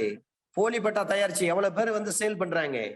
அப்ப 484 ஐபிசின் படி 3 ஆண்டுகள் வரை சிறை தண்டனை பிளஸ் ஃபைன். ஆனா செக்ஷன் 485 ஒரு சொத்தின் அடையாள குறியை போலியாக தயாரிப்பதற்கான கருவி எதையேனும் செய்தல் அல்லது தன்னுடைய வசத்தில் வைத்திருக்கும் பட்சத்தில் அவருக்கு தண்டனை. ஒரு ப்ராப்பர்ட்டி மார்க் ஃபோர்ஜரி, ஒரு ப்ராப்பர்ட்டி மார்க் அதுக்கு தயாரிப்பதற்கு ஒரு கருவியை வச்சிருக்காரு, அல்லது அந்த கருவி போலியாக ப்ராப்பர்ட்டி மார்க் தயார் செய்வதற்கு ஒரு கருவியை இவர் செய்தாலும் குற்றம், அல்லது அந்த கருவியை இவர் வச்சிருந்துட்டு இவர் வீட்லயோ அல்லது அலுவலகத்திலேயோ இவருடைய வசத்தில் அந்த கருவியை வைத்துக் கொண்டிருந்தாலும் குற்றம், பொசஷன் இருந்தாலும் குற்றம். அப்ப making or possession of any instrument for counterfeiting a property mark. அப்ப ஒரு சொத்தினுடைய அடையாள குறியை போலியாக தயாரிக்கும் பொருட்டு ஒரு உருவக அச்சு, ஒரு தகடு அல்லது வேறு கருவி எதையேனும் செய்கிற அல்லது தம்முடைய வசத்தில் வைத்திருக்கக்கூடிய ஒருவருக்கு, அந்த நபருக்கு சொந்தமில்லாத சரக்குகளை அவருக்கு சொந்தமானவை போல காண்பிக்கும் பொருட்டு ஒரு அடையாள குறியை தம் வசம் வைத்திருக்கிற ஒருவர், இந்த சொத்து அவர் சொத்து மாதிரியே இருக்காது, அவர் சொத்தே கிடையாது, இருந்தாலும் அதுல மார்க் போட்டிருப்பாரு, இதை பாருங்க இது ஏன் சொத்து தாங்க, என்னுடைய அரிசி மூட்டை தான் சார் இது அப்படின்னு சொல்லுவாரு. அப்ப இந்த மாதிரி ஒரு அடையாள குறியை தயாரிப்பதற்கான கருவி வீட்டுல வச்சிருந்தாலும் அல்லது தம்வசம் வைத்திருந்தாலும் அது குற்றம். அவருக்கு 3 ஆண்டுகள் வரை சிறை தண்டனை அல்லது ஃபைன் அல்லது இரண்டும் சேர்த்து விதிக்க முடியும். அண்டர் செக்ஷன் 485 வாயிலாக. அண்டர் செக்ஷன் 486 போலியாக தயாரிக்கப்பட்ட ஒரு சொத்து அடையாள குறியிட்ட சரக்குகளை விற்பனை செய்தல். இத பாருங்க, இது சாம்சங் டிவி தான் சொல்லிட்டு இவரே லேபிள் அடிச்சு ஒட்டி ஒரு பொருளை வந்து சேல் பண்ணிடுவாரு. அப்ப கன்சியூமர் இது சாம்சங் பொருள் தான் சொல்லிட்டு நம்பி வாங்கிடுவாரு. ஆனா அதன் பிறகுதான் தெரியுது சாம்சங் மாதிரி ஒரு லேபிள் எல்லாம் கரெக்டா ஒட்டி இருக்கிறாரு. அப்ப போலியாக தயாரிக்கப்பட்ட சொத்து அடையாள குறிப்பிட்ட சரக்குகளை விற்பனை செய்தல். அப்ப போலியாக தயாரிக்கப்பட்ட சொத்து அடையாள குறியிட்ட அந்த சரக்குகள். அப்ப selling goods marked with A counterfeit property mark. எந்த ஒரு சரக்கா இருந்தாலும் பொருளா இருந்தாலும் சரி, அதன் மீது அந்த சரக்குகளுடைய கொண்ட பெட்டி அல்லது பார்சல் சிப்பம் அல்லது வேறு கொள்கலத்தின் மீது போலியான சொத்து அடையாள குறியை பொருத்தப்பட்ட அல்லது பதிக்கப்பட்ட சரக்குகள் அல்லது பொருட்கள் எவற்றையேனும் விற்பனை செய்கிறவர் இந்த பிரிவின்படியான ஒரு குற்றத்தை செய்யாமல் இருப்பதற்கான ஒரு நியாயமான முன்னெச்சரிக்கை எல்லாவற்றையும் எடுத்துக்கொண்டிருந்தால் அவர் மீது சாட்டப்பட்டிருக்கக்கூடிய அந்த குற்றத்தை செய்த நேரத்தில் அவர் அந்த அடையாள குறி உண்மையானதா என்பது பற்றி சந்தேகிக்க காரணம் கொண்டிருக்கவில்லை என்றும், ஒரு குற்ற வழக்கு நடத்துவோரால் அல்லது அவர் சார்பாக கேட்ட போது அத்தகைய சரக்குகள் அல்லது பொருள்கள் யாரிடமிருந்து பெறப்பட்டதோ அவர்களை பற்றிய தகவலை தம் சக்திக்கு எட்டிய வகையில் தந்திருக்கிறார் என்றும், மற்றபடி தாம் களங்கமில்லாமல் நடந்திருக்கிறார் என்று அவர் நிரூபிக்காத போது 1 ஆண்டு சிறை தண்டனையோ அல்லது அபராதமோ அல்லது இரண்டுமோ சேர்த்து விதித்து தண்டிக்க வேண்டும். செக்ஷன் 497 சரக்குகளை கொண்ட ஒரு ஏனம் எதன் மீதும் ஒரு பொய்யான அடையாள குறியை இடுதல். ஏனம்னா என்ன? பாத்திரம், ஒரு பொருள் அர்த்தம். Making a false mark upon any receptacle. அப்ப ரெசப்டக்கிள் என்று சொன்னால் ஒரு பொருள், ஒரு ஏனம், ஒரு பாத்திரம் அர்த்தம், அல்லது ஒரு கண்டெய்னர் வண்டின்னு அர்த்தம், ஒரு பெட்டகம்னு அர்த்தம். ஒரு கொள்கலத்தில் இல்லாத சரக்கை அதில் இருப்பதாகவோ அல்லது அதில் இருக்கும் சரக்கை அதில் இல்லை என்றோ அல்லது அதில் உள்ள சரக்கின் இயல்பு அல்லது அதனுடைய தன்மை அதன் உண்மையான இயல்பிலிருந்து அல்லது தன்மையிலிருந்து வேறுபட்டது என்றோ பொது ஊழியர் எவரையும் அல்லது வேறு எவர் ஒருவரையும் நம்ப செய்வதற்கு நியாயமான வகையில் திட்டமிட்டபடி சரக்குகளை கொண்ட பெட்டி, ஒரு சிப்பம் அல்லது வேறு கொள்கலம், சிப்பம் என்று சொன்னால் பார்சல், இதன் மீது பொய்யான அடையாள குறி எதையாவது இடுகிற ஒருவர் மோசடி செய்யும் உட்கருத்தின்றி தாம் நடந்து கொண்டதாக நிரூபிக்காத போது, நான் ஏமாத்தணும் எண்ணம் கிடையாதுங்க அப்படின்னு சொல்லிட்டு நிரூபிக்கணும். நிரூபிக்கலன்னா அவருக்கு 3 ஆண்டுகள் வரை நீடிக்கக்கூடிய சிறை தண்டனை அல்லது ஃபைன் அல்லது இரண்டும் சேர்த்து விதிக்க முடியும். ஒரு கண்டெய்னர் லாரியில இதோ பாருங்க பொருள் இருக்குன்னு சொல்லுவாரு, ஆனா அதுல பொருள் இருக்காது. ஒருவேளை அந்த கண்டெய்னர் லாரியில பொருள் இருக்கும், ஆனா பொருள் இல்லைன்னு சொல்லுவாரு. இருக்கிறத இல்லைன்னு சொல்லிட்டும் இல்லாததை இருக்கிறது என்று சொல்லி ஏமாத்துறது. அது மட்டும் இல்ல, அந்த சரக்கு வேண்டாம் சார், அது நல்ல ஸ்டாண்டர்டான கூட்ஸா இருக்கும், ஆனா இவர் சொல்லுவாரு இல்ல இல்லைங்க அது சப்ஸ்டாண்டர்ட் கூட்ஸ்ன்னு சொல்லுவாரு. தரமான சரக்கு அதனுடைய இயல்பை இவர் மாற்றி சொல்லுவாரு. அல்லது சரக்கு தரம் இல்லாம இருக்கும், சப்ஸ்டாண்டர்ட் கூட்ஸ் போயிட்டு ஸ்டாண்டர்ட் கூட்ஸ்ன்னு சொல்லுவாரு. தரமற்ற சரக்கு தரமுள்ள சரக்குன்னு சொல்லுவாரு. இப்படி ஒரு பொது ஊழியரை நம்ப வைக்கிறாரு. அப்ப அவருக்கு தண்டனை 3 ஆண்டுகள் வரை நீடிக்கக்கூடிய ஒரு கால அளவுக்கு சிறை தண்டனை அல்லது ஃபைன் அல்லது இரண்டுமே சேர்த்து விதிக்கப்படும். அண்டர் செக்ஷன் 488 ஒரு பொய்யான அடையாள குறி எதையும் பயன்படுத்துவதற்கு தண்டனை. Punishment for making use of any such false mark. இதுக்கு முன்பாக சொல்லப்பட்டிருக்கக்கூடிய அந்த தடை செய்யப்பட்டுள்ள பொய்யான அடையாள குறி எதையேனும் எந்த வகையிலும் பயன்படுத்தி ஒருவர் மோசடி செய்யும் உட்கருத்து இல்லாமல் தாம் நடந்து கொண்டதாக நிரூபித்தால் மட்டுமே அவர் விடுவிக்கப்படுவார். இல்லை என்று சொன்னால் மோசடி செய்யும் உட்கருத்தோடு தான் அவர் செய்திருக்காருன்னு அர்த்தம். அப்ப பொய்யான அடையாள குறி ஏதாவது பயன்படுத்தி ஒரு பொருளை சேல் பண்ணிருக்காருன்னா அவருக்கு தண்டனை அந்த பிரிவின்படி ஒரு குற்றத்தை செய்திருந்தது போலவே தண்டனை வழங்க வேண்டும். அவர் எது சம்பந்தமா நடந்திருக்காரோ அதுக்கு தண்டனை பற்றி ஐபிஎஸ்ல சொல்லப்பட்டிருக்கிறது. அதுக்கு என்ன தண்டனையோ அதே தண்டனை இது கொடுங்க. அவர் எந்த குற்றத்தை செய்ய எண்ணி இந்த மாதிரி போலி மார்க் அடையாளக்குரிய பயன்படுத்திருக்காரோ அதுக்கு என்ன தண்டனையோ அதே தண்டனை இது கொடுங்க. இதான் 488. அண்டர் செக்ஷன் 489 கேடு விளைவிக்கும் உட்கருத்தோடு ஒரு சொத்து அடையாள குறியில மாற்றம் செய்தல்.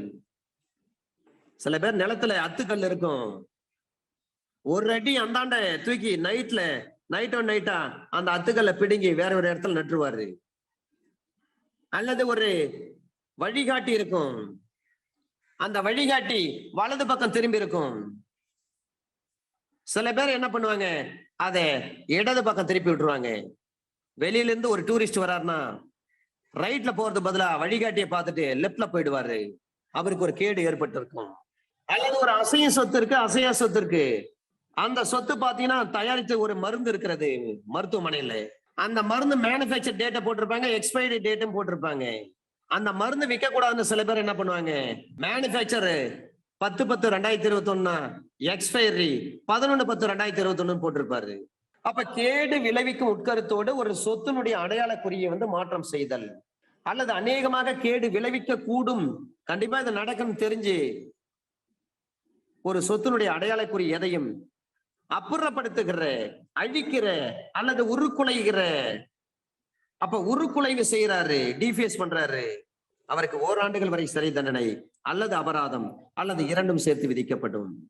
அண்டர் செக்ஷன் 489 கேபிட்டல் ஏ கள்ள நாணயத்தாள்கள். அப்ப நாணயத்தாள்களையும் வங்கி தாள்களையும் பற்றியது இது. Of currency notes and bank notes மிக முக்கியமானது சார். கள்ள நோட்டெல்லாம் இதில் தான் வரும். அண்டர் செக்ஷன் 489 கேபிட்டல் ஏ நாணயத்தாள்களை அல்லது வங்கி தாள்களை கள்ளத்தனமாக தயாரித்தல். Counterfeiting currency notes or bank notes. ஒரு நாணயத்தாள் அல்லது வங்கித்தாள்கள் எதனையும் கள்ளத்தனமாக தயாரிக்கிற அல்லது கள்ளத்தனமாக தயாரிக்கும் செயல்முறையில் எந்த பகுதியையாவது தெரிந்தே செய்கிற ஒருவர், அவருக்கு ஆயுள் தண்டனை அல்லது 10 ஆண்டுகள் வரை சிறை தண்டனை பிளஸ் ஃபைன். கள்ள நோட்டு அடிக்கிறாரு, தெரிஞ்சே பண்றாரு, 489 கேபிட்டல் ஏ ஐபிஎஸ்ஸின் படி தண்டனை. அவருக்கு ஆயுள் தண்டனை அல்லது 10 ஆண்டுகள் சிறை தண்டனை பிளஸ் ஃபைன். இதுல ஒரு எக்ஸ்பிளனேஷன் கொடுத்திருக்காங்க sir.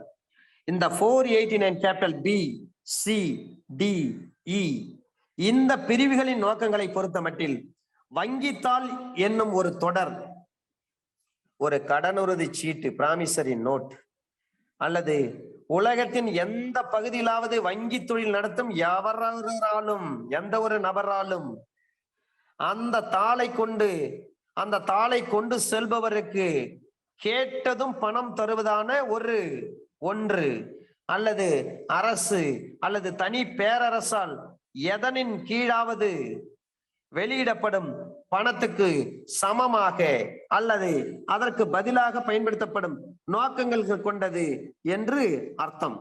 489 capital B C D இ இதுல சொல்லப்பட்ட நோக்கங்களை பொறுத்த மட்டில் ஒரு வங்கி தாள் என்ற தொடர்ல கடனுறுதி சீட்டு அல்லது உலகத்தின் எந்த பகுதிக்கு நீங்க போனாலும் அந்த பேங்க் தொழில் செய்யக்கூடிய எந்த ஒரு நபராலும் சரி, அந்த தாளை கொண்டு செல்பவருக்கு கேட்ட உடனே பணம் கொடுக்கணும். பியரர் ஆஃப் அப்படின்ற வார்த்தை தான் இருக்கும். நீங்க நம்முடைய 10 ரூபாய் நோட்டு, 100 ரூபாய் நோட்டு, 1000 ரூபாய் 2000 ரூபாய் நோட்டு எடுத்து பாருங்க, 500 ரூபாய் note bearer of sum of rupees போட்டிருக்கும். இந்த தாளை கொண்டு வருபவருக்கு இவ்வளவு பணத்தை கொடுக்கணும்னு அர்த்தம். அப்ப under section 489 clause A 489 capital A of IPC பொறுத்தவரை ஒரு கள்ள நோட்டு அடிக்கிறாருன்னு சொன்னா அவருக்கு ஆயுள் சிறை தண்டனை அல்லது 10 ஆண்டுகள் வரை சிறை தண்டனை பிளஸ் ஃபைன்.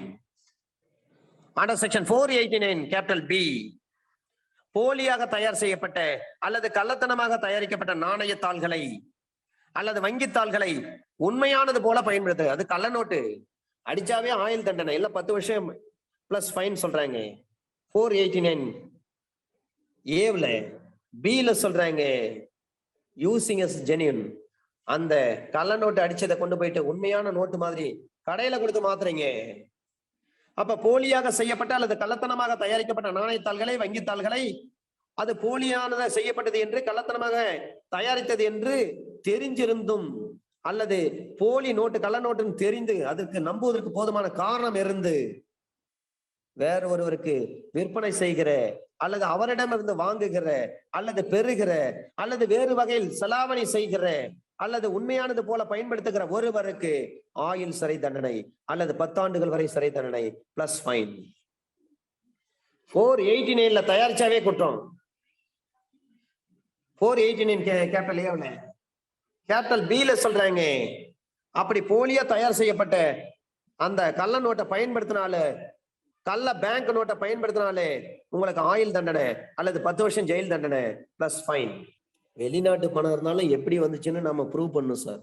ஆனா செக்ஷன் 489C போலியாக தயார் செய்யப்பட்ட அல்லது கள்ளத்தனமாக தயாரிக்கப்பட்ட ஒரு நாணயத்தாள்களை அல்லது வங்கித்தாள்களை கைவசம் வைத்திருந்தாலே குற்றம். 7 ஆண்டுகள் வரை சிறை தண்டனை அல்லது ஃபைன் அல்லது இரண்டும் சேர்த்து விதிக்க முடியும். 489D ஒரு நாணயத்தாள்களை அல்லது வங்கித்தாள்களை போலியாக தயார் செய்ய அல்லது கள்ளத்தனமாக தயாரிக்க கருவிகளை அல்லது மூலப்பொருட்களை செய்தல் அல்லது கைவசம் வைத்திருத்தல். போலி நோட்டை கையில வச்சுட்டு இருந்தாவே போதும். பேங்க் நோட்டா இருக்கலாம் அல்லது கரன்சி நோட்டா இருக்கலாம். அவருக்கு 7 வருஷம் கள்ள நோட்டை கள்ள நோட்டை வச்சிருக்கீங்கன்னா 7 வருஷம் ஜெயில் தண்டனை அல்லது ஃபைன் அல்லது ரெண்டும் சேர்த்து விதிக்க முடியும். 489C சொல்லிட்டாங்க. 489D சொல்றாங்க அப்படி கள்ள நோட்டு அடிக்கிறீங்க, பேங்க் நோட்டு அடிக்கிறீங்க, அதுக்கு கருவிகளை நீங்க வீட்டுல வச்சுட்டு இருந்தாலும் சரி, உங்க வசம் இருந்தாலும் சரி, அதற்கு தண்டனை ஆயுள் தண்டனை அல்லது 10 ஆண்டுகள் வரை சிறை தண்டனை plus fine. Under section 489 subsection E. Under section 489 capital E நாணயத்தாள்கள் அல்லது வங்கித்தாள்களை போல தோன்றும் பத்திரங்களை செய்தல் அல்லது பயன்படுத்தல். Making or using documents resembling currency notes or bank notes. அப்ப நாணயத்தாள் அல்லது பேங்க் நோட்ஸ் வங்கித்தாள் இருக்கு, அதை மாதிரி தோன்றுகிற அல்லது எந்த வகையிலாவது அதை செய்திருக்கக்கூடிய அல்லது ஏமாற்றுவதற்கு திட்டமிடப்படும் அளவுக்கு கிட்டத்தட்ட ஒத்திருக்கக்கூடிய ஒரு ஆவணம் எதையும் தயாரிக்கிற அல்லது தயாரிக்கும்படி செய்கிற, எந்த நோக்கத்திற்காவது பயன்படுத்துகிற அல்லது யாருக்காவது ஒப்படைக்கிற ஒருவர் 100 ரூபாய் வரை ஃபைன். சப்செக்ஷன் 2ல சொல்றாங்க எந்த ஆவணத்தை தயாரிப்பது சப்செக்ஷன் 1 படி குற்றமோ அந்த ஆவணத்தின் மீது காணப்படுகிற பெயருக்கு உரியவர் எவரேனும் அதை அச்சிட்டவரின் அல்லது வேறு வகையில் தயாரித்தவரின் பெயரையும் முகவரையும் ஒரு காவல் அலுவலருக்கு அவ்வாறு கோரப்பட்டதன் பேரில் சட்டப்படியான காரணமின்றி வெளிப்படுத்த மறுத்தால் அவருக்கு 200 ரூபாய் ஃபைன். இதை யார் தயாரிச்சாங்க? இந்த குற்றத்துல யார் ஈடுபட்டு இருக்காங்க? இந்த செக் யார் பேர் கொடுத்திருக்கிறாங்க? எனவே இதை அச்சிட்டவரின் அல்லது வேறு வகையில் தயாரித்தவரின் பெயரையும் முகவரையும் ஒரு காவல் அலுவலருக்கு அல்லது அவர் கேட்ட உடனே அதன் பேரில் சட்டப்படியான காரணமின்றி வெளிப்படுத்த மறுத்தால் அவருக்கு 200 ரூபாய் அபராதம்.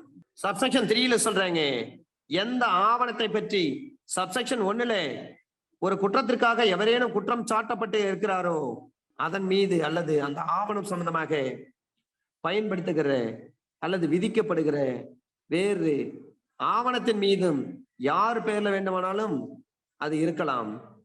எனவே அவரே அந்த ஆவணத்தை தயாரிக்க செய்தார் அல்லது தயாரிக்கவில்லை என்று நிரூபிக்கின்ற வரையில் அவர்தான் அந்த ஆவணத்தை தயாரித்தார் என்று சொல்லி சட்டம் அனுமானிக்கும். அவர் தயாரிக்கலன்னு சொல்லி ப்ரூவ் பண்ணும்.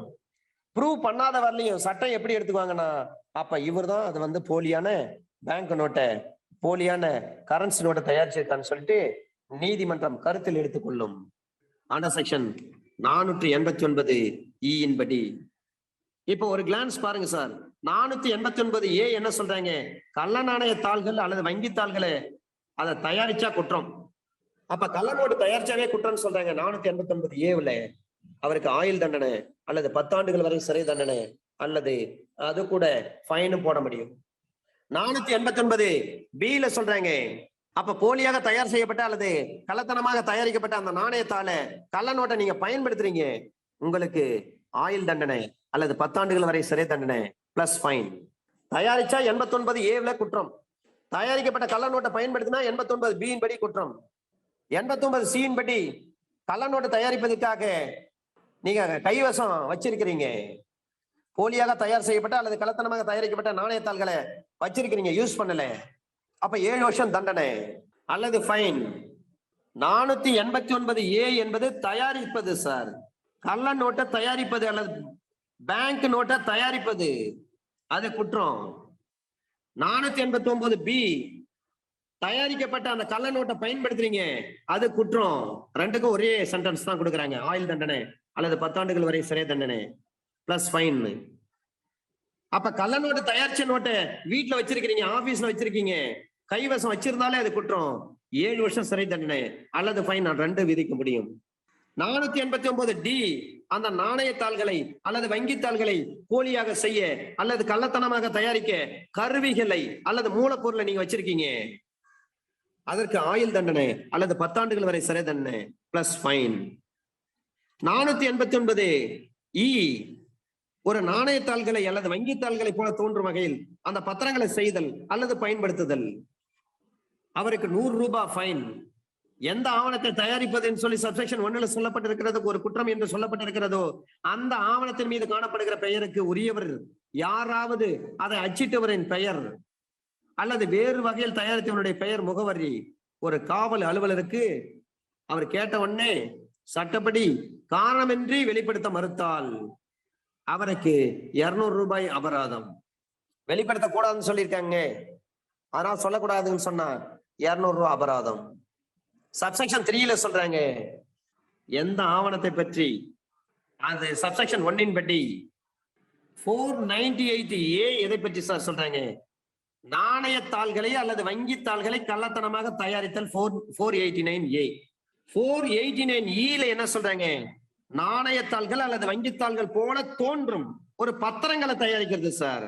Making or using documents resembling currency notes or bank note, நாணயத்தாள்கள் அல்லது வங்கித்தாள்கள் போல தோன்றக்கூடிய பத்திரங்களை தயாரித்தல். 100 ரூபாய் பத்திரம், 1000 ரூபாய் பத்திரம், 10,000 ரூபாய் பத்திரம், அதே மாதிரி இருக்கிற மாதிரி ஒரு பத்திரம் தயாரிப்பாரு. எதுக்காக? ஏமாற்றுவதற்கு திட்டமிடப்படும் அளவுக்கு கிட்டத்தட்ட ரெண்டுமே ஒத்து இருக்கும். இதை பார்த்தாலும் அதை பார்த்தாலும் ரெண்டும் எது ஒரிஜினல் எது டூப்ளிகேட்னு கண்டுபிடிக்கவே முடியாது, அந்த மாதிரி இருக்கும். அது எந்த நோக்கத்திற்காக பயன்படுத்தப்படுகிறது அல்லது யாருக்கு எதிராக ஒப்படைக்கப்படுகிறது, அவங்களுக்கு 100 ரூபாய் வரலையும் ஃபைன். சாப்டர் நம்பர் 19 ஊழிய ஒப்பந்த மீறுகை, criminal breach of contract of service under section 491. ஆதரவற்றவரை கவனித்துக் கொள்வதற்கான அல்லது தேவைகளை பூர்த்தி செய்வதற்கான ஒப்பந்தத்தை மீறுறாரு. அப்ப breach of contract to attend on and supply wants of helpless person. ஒரு முதியோர் இல்லம் வச்சு நடத்துவாரு, அப்ப முதியோர்களுக்கு உதவணும். ஒரு ஆதரவற்ற இல்லம் வச்சு நடத்துவாரு, ஆதரவற்றவர்களுக்கு ஹெல்ப்லெஸ் பர்சனுக்கு நாம உதவி செய்யணும். ஒரு இளமை, ஒரு புத்தி சுவாதீனமின்மை அல்லது நோய் அல்லது உடல் பலவீன காரணமாக ஆதரவற்றவராக இருக்கிறாரு, அல்லது தமது சொந்த பாதுகாப்புக்கு வகை செய்து கொள்ள அல்லது தம்முடைய சொந்த தேவைகளை பூர்த்தி செய்து கொள்வதற்கு சக்தியற்றவராக இருக்கிறாரு. அப்ப இப்படிப்பட்ட நபர்களை கவனித்துக் கொள்வதற்கு, அவருடைய தேவைகளை பூர்த்தி செய்வதற்கு சட்டபூர்வமான ஒப்பந்தத்தால் கட்டுப்பட்டவராக இருக்கக்கூடிய ஒரு நபர் வேண்டுமென்றே அவ்வாறு செய்யாமல் விடுகிறார். எனவே அவருக்கு 3 மாசம் ஜெயில் தண்டனை, 200 ரூபாய் ஃபைன். ஆக்ட் ஆர் ஒமிஷன் படிச்சிருப்பீங்க செக்ஷன் 33ல. இங்க 491 IPSல சொல்றாங்க, தன்னைத்தானே பராமரித்துக் கொள்ள முடியாத சூழ்நிலையில் இருக்கக்கூடிய, நோய்வாய்ப்பட்டு இருக்கக்கூடிய, புத்தி சுவாதனமாக இருக்கக்கூடிய, அந்த புத்தி சுவாதனமின்றி ஒரு ஆள் இருக்கிறாரு, அவரை கவனிச்சுக்கதான் உங்ககிட்ட ஒப்படைச்சிருக்க, நீங்க கவனிக்காம விட்டுட்டீங்க, அப்ப உங்களுக்கு 3 மாசம் சிறை தண்டனை அல்லது 200 ரூபாய் ஃபைன் அல்லது 2 சேர்த்து விதிக்க முடியும். இதுதான் 491. 492 1925ல ரிப்பீல் பண்ணிட்டாங்க சார். Chapter number 20. ஒரே ஒரு செக்ஷனுக்கு ஒரு சாப்டர் இருக்கு பாருங்க. 491க்கு மட்டும் ஒரு சாப்டர். சாப்டர் நம்பர் 20 ஒரு மன வாழ்க்கை சம்பந்தமான குற்றங்கள் பற்றியது. 493 சட்டப்பூர்வமாக திருமணம் செய்து வைக்கப்பட்டுள்ளதாக நம்புமாறு வஞ்சனையாக தூண்டி ஒரு ஆண் நபரால் விளைவிக்கப்பட்ட ஒரு உடல் உறவு. 2 பேருக்கு சட்டப்படி கல்யாணம் ஆயிடுச்சுங்கன்னு சொல்லுவாரு. அதை நம்பி இந்த அம்மா ஏமாந்துருவாங்க.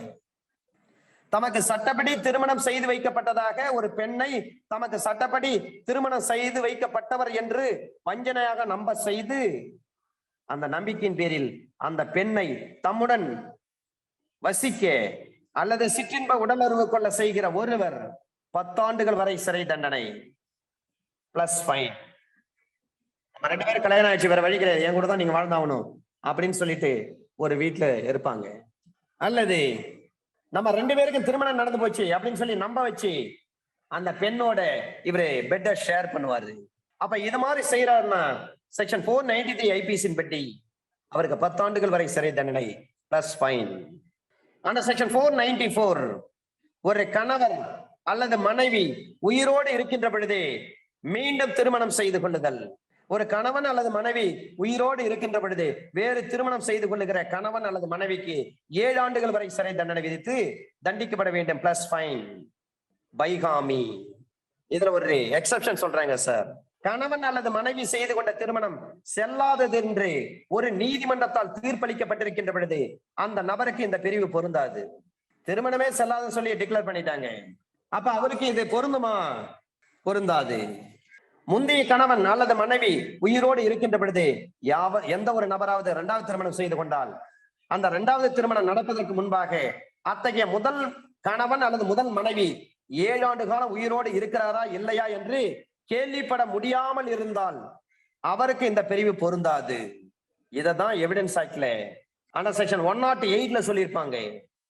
அப்ப பைகாமிக்கு தண்டனை முதல் மனைவி அல்லது முதல் கணவர் உயிரோடு இருக்கின்ற பொழுது 2வது திருமணம் செய்தால் அவருக்கு 7 ஆண்டுகள் சிறை தண்டனை பிளஸ் ஃபைன். ஒருவேளை கோர்ட்டே அந்த மேரேஜ் டிசால்வ் பண்ணிருக்காங்க, அப்ப இந்த செக்ஷன் மேட் அவுட் ஆகாது. 2வது விஷயம், ஒரு கணவர் அல்லது மனைவி 7 வருஷமா எங்க இருக்கிறாங்கன்னு தெரியல, உயிரோடு இருக்காங்களா இல்லையான்னு தெரியல, அந்த நேரத்தில் இந்த செக்ஷன் மேட் அவுட் ஆகாது. நிறைய கேஸ் லாஸ் இருக்கு சார். இதை நான் முடிச்சுட்டு கேஸ் லாஸ் வந்துடுறேன்.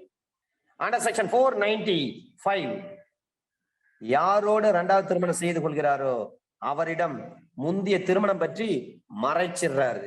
முதல் திருமணத்தை மறைச்சிட்டு 2வது திருமணம் பண்றாருன்னு அர்த்தம். அப்ப எந்த பெண்ணை 2வதாக திருமணம் செய்யறாரோ அந்த பெண்ணுகிட்ட இவர் ஏற்கனவே வேற ஒரு பெண்ணை திருமணம் பண்ணிருக்கிறாரு, அந்த விவரத்தை மறைச்சிடுறாரு. அவருக்கு என்ன தண்டனை? முந்தைய திருமணத்தை பற்றி உண்மைகளை பிந்திய திருமணத்தை செய்து கொள்பவரிடம் மறைத்து வைத்து, இவர் கல்யாணம் 2 குழந்தை இருக்கும், ஆனா தோற்றம் பார்த்தா இளமையா இருப்பாரு, வேற ஒரு ஊருக்கு வருவாரு, எனக்கு என்ன கல்யாணமே ஆவலைங்க அப்படின்னு சொல்லி ஏமாத்தி அங்க ஒரு கல்யாணத்தை பண்ணிடுவாரு. கல்யாணம் பண்ணப்பட்ட பிறகுதான் தெரியும் இவர் ஏற்கனவே கல்யாணம் ஆகி 2 குழந்தை இருக்குதுன்னு சொல்லிட்டு. அப்ப இந்த நேரத்துல அந்த முதல் திருமணத்தை மறைத்து விட்டு 2வது திருமணத்தை செய்து கொண்டாரு அந்த நபருக்கு 10 ஆண்டுகள் வரை சிறை தண்டனை பிளஸ் ஃபைன் 495 ஐபிசியின் படி. அண்டர் செக்ஷன் 496 ஒரு சட்டப்பூர்வமானதல்லாத ஒரு திருமணத்தில் மோசடியாக செய்து கொள்கிற சடங்கை அதன் மூலம் சட்டப்பூர்வமாக திருமணம் செய்து கொண்டவராக ஆகவில்லை என்பதை அறிந்து நேர்மையற்ற வகையில் அல்லது ஒரு மோசடியான உட்கருத்தோடு திருமணம் செய்து கொள்ளுகிற ஒருவர் 7 ஆண்டுகள் வரை சிறை தண்டனை பிளஸ் ஃபைன். திருமணமே சட்டப்பூர்வமானதாக இருக்காது, சட்டப்பூர்வமானதல்லாத திருமணத்தில் மோசடியாக செய்யப்பட்ட திருமண சடங்கு. அப்ப திருமணம் செய்து கொள்கிற சடங்கை அதன் மூலம் சட்டப்பூர்வமாக திருமணம் செய்து கொண்டவராக ஆகவில்லை என்பதை தெரிந்தே நேர்மையற்ற வகையில் அல்லது ஒரு மோசடியான உட்கருத்தோடு திருமணம் செய்து கொள்கிற ஒருவர் 7 ஆண்டுகள் வரை சிறை தண்டனை விதித்து தண்டிக்கப்படுவார் பிளஸ் அவருக்கு ஃபைன். இந்து மேரேஜ் ஆக்ட்ல தெளிவா சொல்லியிருப்பாங்க 7 ஸ்டெப்ஸ் வரணும் அந்த ஃபயரை சுற்றி, ஓமகுண்டத்தை சுற்றி, அப்பதான் திருமணமே கம்ப்ளீட் ஆகும். அண்டர் செக்ஷன் 497 adultery வேறு ஒருவருடைய மனைவியா இருக்கிற ஒருவருடன் அவரது சம்மதம் இல்லாமல் ஒரு பாலியல் குற்றத்தில் ஈடுபடுறாரு, அது பாலியல் குற்றம் ஆகாத உடலுறவு என்ற அர்த்தம். கற்பழிப்பே கிடையாது, ரேப் கிடையாது. அப்ப முறை பிறந்த ஒரு புணர்ச்சி குற்றம். அப்ப முறை பிறந்த ஒரு புணர்ச்சி குற்றம் செய்தவர் ஆவார். அவருக்கு 5 ஆண்டுகள் வரை சிறை தண்டனை அல்லது அபராதம் அல்லது இரண்டும் சேர்த்து விதிக்க முடியும். சுருக்கமாக சொன்னால், ஒரு கள்ள தொடர்பு கொண்ட மனைவி கள்ள தொடர்புக்கு உடந்தை குற்றவாளியாக தண்டிப்பதற்கு முடியாது. 497 பொறுத்தவரை ஏ என்பவர் மனைவியோடு பி என்பவர் ஏனுடைய சம்மதம் இல்லாமல் அந்த அம்மா கிட்ட அவர் பெட்டை ஷேர் பண்றாரு. அதுக்கு பேர் 497. 497 பொறுத்தவரை, அடல்ட்ரியை பொறுத்தவரை பாதிக்கப்பட்டவர் யாருன்னா அந்த பெண்ணினுடைய கணவர் தான். அவர் நினைச்சா அந்த அஃபென்ஸை காம்பவுண்ட் பண்ண முடியும். ஆனா இங்க காம்பவுண்ட் பண்ண முடியுமா? 5 வருஷம் ஆச்சு. அப்ப அவருக்கு 5 ஆண்டுகள் சிறை தண்டனை விதிக்க முடியும். இது போன்ற சூழ்நிலையில தான் ஒரு கேஸ் வருது சார். ஜோசப் ஷைன் வழக்கு. அந்த ஜோசப் ஷைன் வழக்குல என்ன சொல்றாங்கன்னா, Joseph Shine versus Union of India 2019 volume 3 SEC page number 39. Joseph Shine versus Union of India 2019 volume 3 SEC page number 19. இந்த வழக்கில் சொல்றாங்க 497 is struck down as unconstitutional, being violative of Article 14, Article 15 and Article 21 of the Constitution of India 1950. However, if an act of adultery leads to suicide of aggrieved spouse, the adulterous person can be prosecuted under section 306 IPC for abetment of suicide. எவ்வளவு அழகா சொல்லிட்டாங்க பாருங்க. 477 adultery பண்ணிட்டாங்க. ஒரு கணவர் அவருடைய மனைவி அந்த கணவரை விட்டுட்டு வேற ஒரு ஆண் மகனோட பெட்டை ஷேர் பண்றாங்க. அப்ப 497 என்பது அன்கான்ஸ்டிடியூஷன் சொல்லி டிக்ளேர் பண்ணிட்டாங்க. இந்த கணவர் வராரு, அவருடைய மனைவி வேற ஒரு ஆண் மகனோட பெட்டை ஷேர் பண்றதை பாக்குறாரு, அல்லது இந்த செய்தியை காதால கேள்விப்படுறாரு. வேற வழியில சூசைட் பண்ணிக்கினாரு ஹஸ்பண்ட் போயிட்டு. இப்போ 497 IPC எந்த இடத்துல உதவி செய்யும்? ஜோசப் ஷைன் வழக்குல சொல்லிட்டாங்க.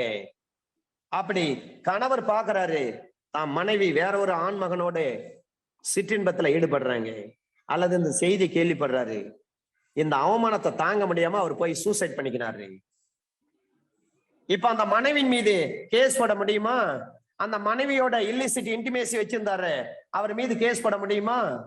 அப்ப if an act of adultery leads to suicide of aggrieved spouse, the adulterous person can be prosecuted under section 306 IPC.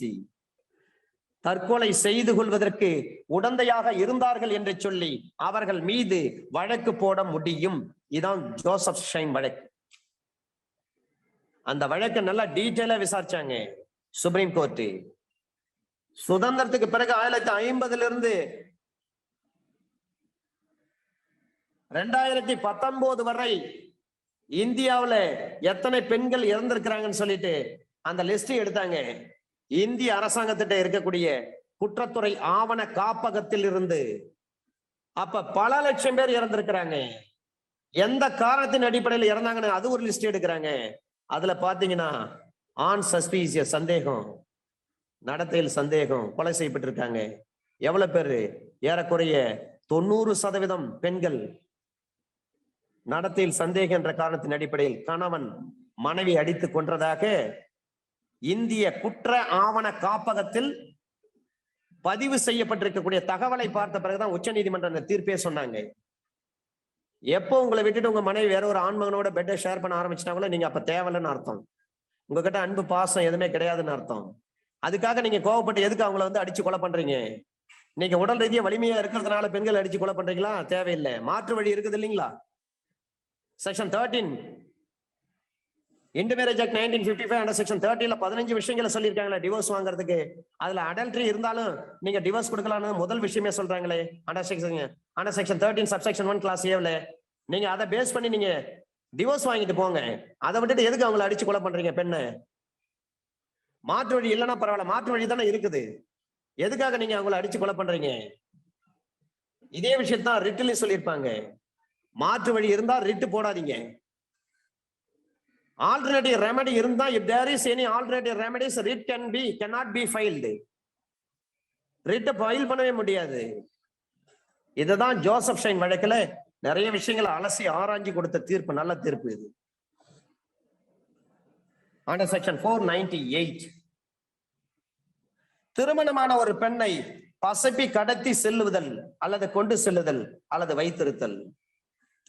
Enticing or taking away or detaining with criminal intention. Criminal intent a married woman. வேற ஒருத்தர் மனைவியா இருப்பாங்க, அவங்கிட்ட கள்ளத்தனமா இவரு உடலுறவு கொள்ள வேண்டும் என்று கடத்திட்டு போயிருப்பாரு.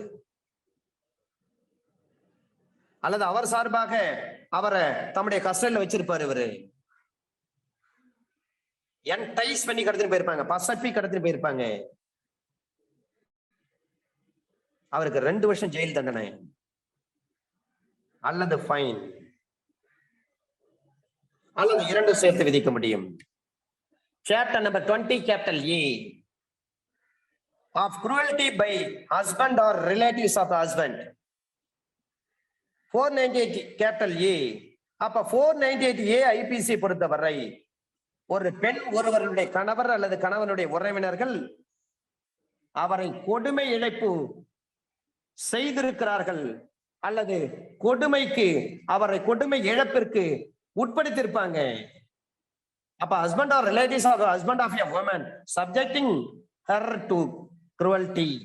ஒரு பெண்ணினுடைய கணவர் அல்லது அந்த கணவனுடைய உறவினர்கள் ஒரு பெண்ணை ரொம்ப கொடுமைப்படுத்திருப்பாங்க.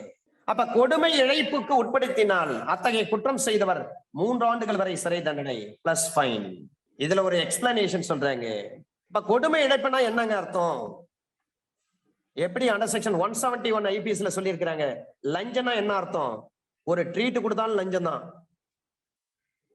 ஒரு பவன்டா வாங்கி கொடுத்து குடிங்கன்னு சொன்னாலும் லஞ்சம் தான். அதை போலவே கொடுமைன்னா என்னன்னு சொல்றாங்க எக்ஸ்பிளனேஷன்ல. ஒரு பெண் ஒரு நபர் தற்கொலை செய்து கொள்ளக்கூடிய முடிவுக்கு செல்லும் வகையில் வேண்டுமென்றே சில நடவடிக்கைகளை செய்தல் அல்லது அவளுக்கு காயம் ஏற்படுத்துதல் அல்லது உயிருக்கு ஆபத்தை ஏற்படுத்துதல் அல்லது உடல் ரீதியாகவும் மன ரீதியாகவும் தீங்கை ஏற்படுத்துதல், இதெல்லாம் கொடுமை. அவங்க சூசைட் பண்ணிக்கணும் அப்படின்னு சொல்லி அந்த லெவலுக்கு கொண்டு போவாங்க. அவங்களை அடிச்சு காயப்படுத்துவாங்க, கொடுமைப்படுத்துவாங்க, அவங்க உயிருக்கு ஆபத்தை ஏற்படுத்துவாங்க, அவங்களுக்கு உடல் ரீதியா மன ரீதியா காயத்தை ஏற்படுத்துவாங்க. திருமணம் ஆகியிருக்கும், 2 வருஷம் 3 வருஷம் இருக்கும், குழந்தை இல்லாம இருக்கும். சில பேர் சொல்லுவாங்க, ஹஸ்பண்ட் சொல்லுவாரு, மாமனார் மாமியார் சொல்லுவாங்க, நாத்தனார் மூத்தார் சொல்லுவாங்க, குழந்தனார் சொல்லுவாங்க, குழந்தைய இல்ல மலடி அப்படின்னு சொல்லுவாங்க. அந்த ஒரு வார்த்தை சொன்னாலே அதுக்கு பேர் கொடுமை இழப்பு தான், குருவல்டி தான். யூ ஆர் எ பேரன் லேடி அப்படின்னு சொல்லிட்டாங்க. நீ ஒரு மலடி. பேரன் என்ற வார்த்தையை பயன்படுத்தினாவே கொடுமை தான், ஏன்னா மனக்காயம்.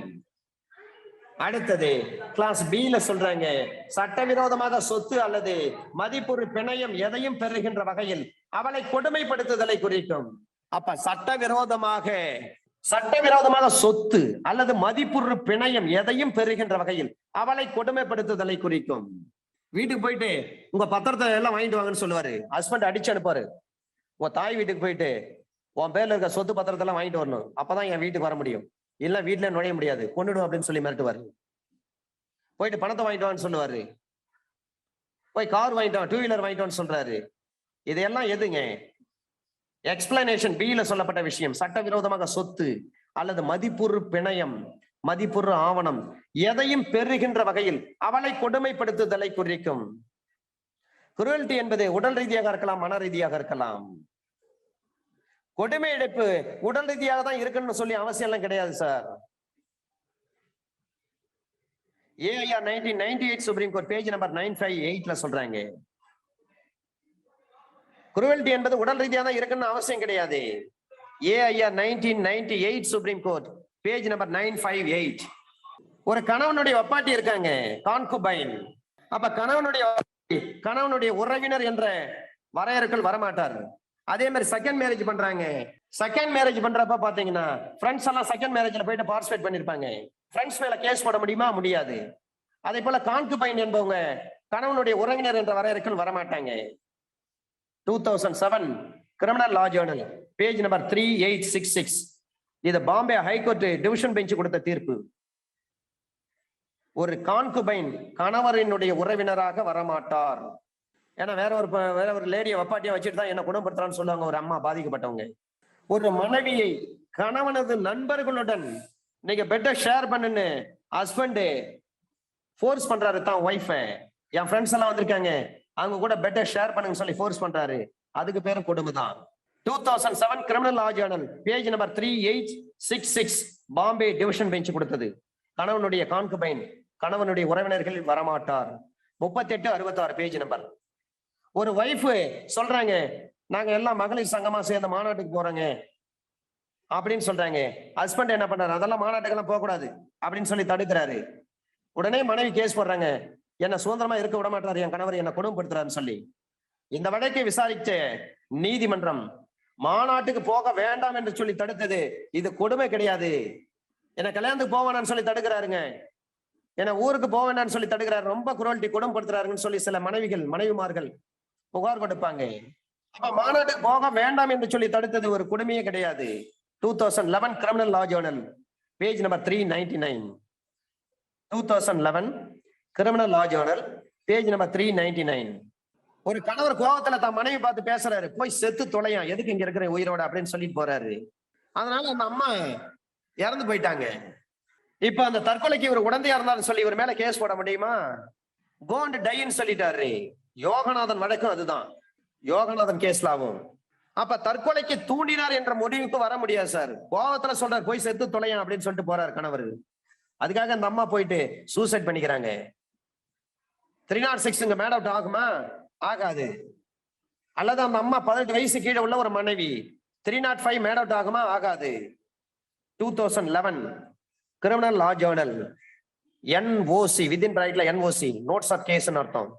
NOC பேஜ் நம்பர் 19 வித்தின் பிராக்கெட்ல Madras. 2011 criminal law journal NOC page number 19 Madras. போய் செத்து தொலைன்னு சொல்லிட்டா உடனே இந்த அம்மா செத்துட்டான் 306 வராது. அதை போலவே நீங்க 498A IPC வராது. கணவன் மனைவி 3 வருஷம் சேர்ந்து வாழறாங்க சார். 3 வருஷம் கழிச்சு வரதட்சணை கேட்டாரு, வரதட்சணை குணப்படுத்துறான்னு சொல்லிட்டு ஹஸ்பண்ட் மேல கேஸ் போடுறாங்க. அது செல்லுமா? செல்லாது. 2004 criminal law Journal page number 2731. 3 வருஷத்துக்கு பிறகு வரதட்சணை கேட்டு குணப்படுத்துறான்னு சொல்லிட்டு ஒரு கேஸ். இந்த வழக்கில் செல்லாதுன்னு சொல்லிட்டாங்க.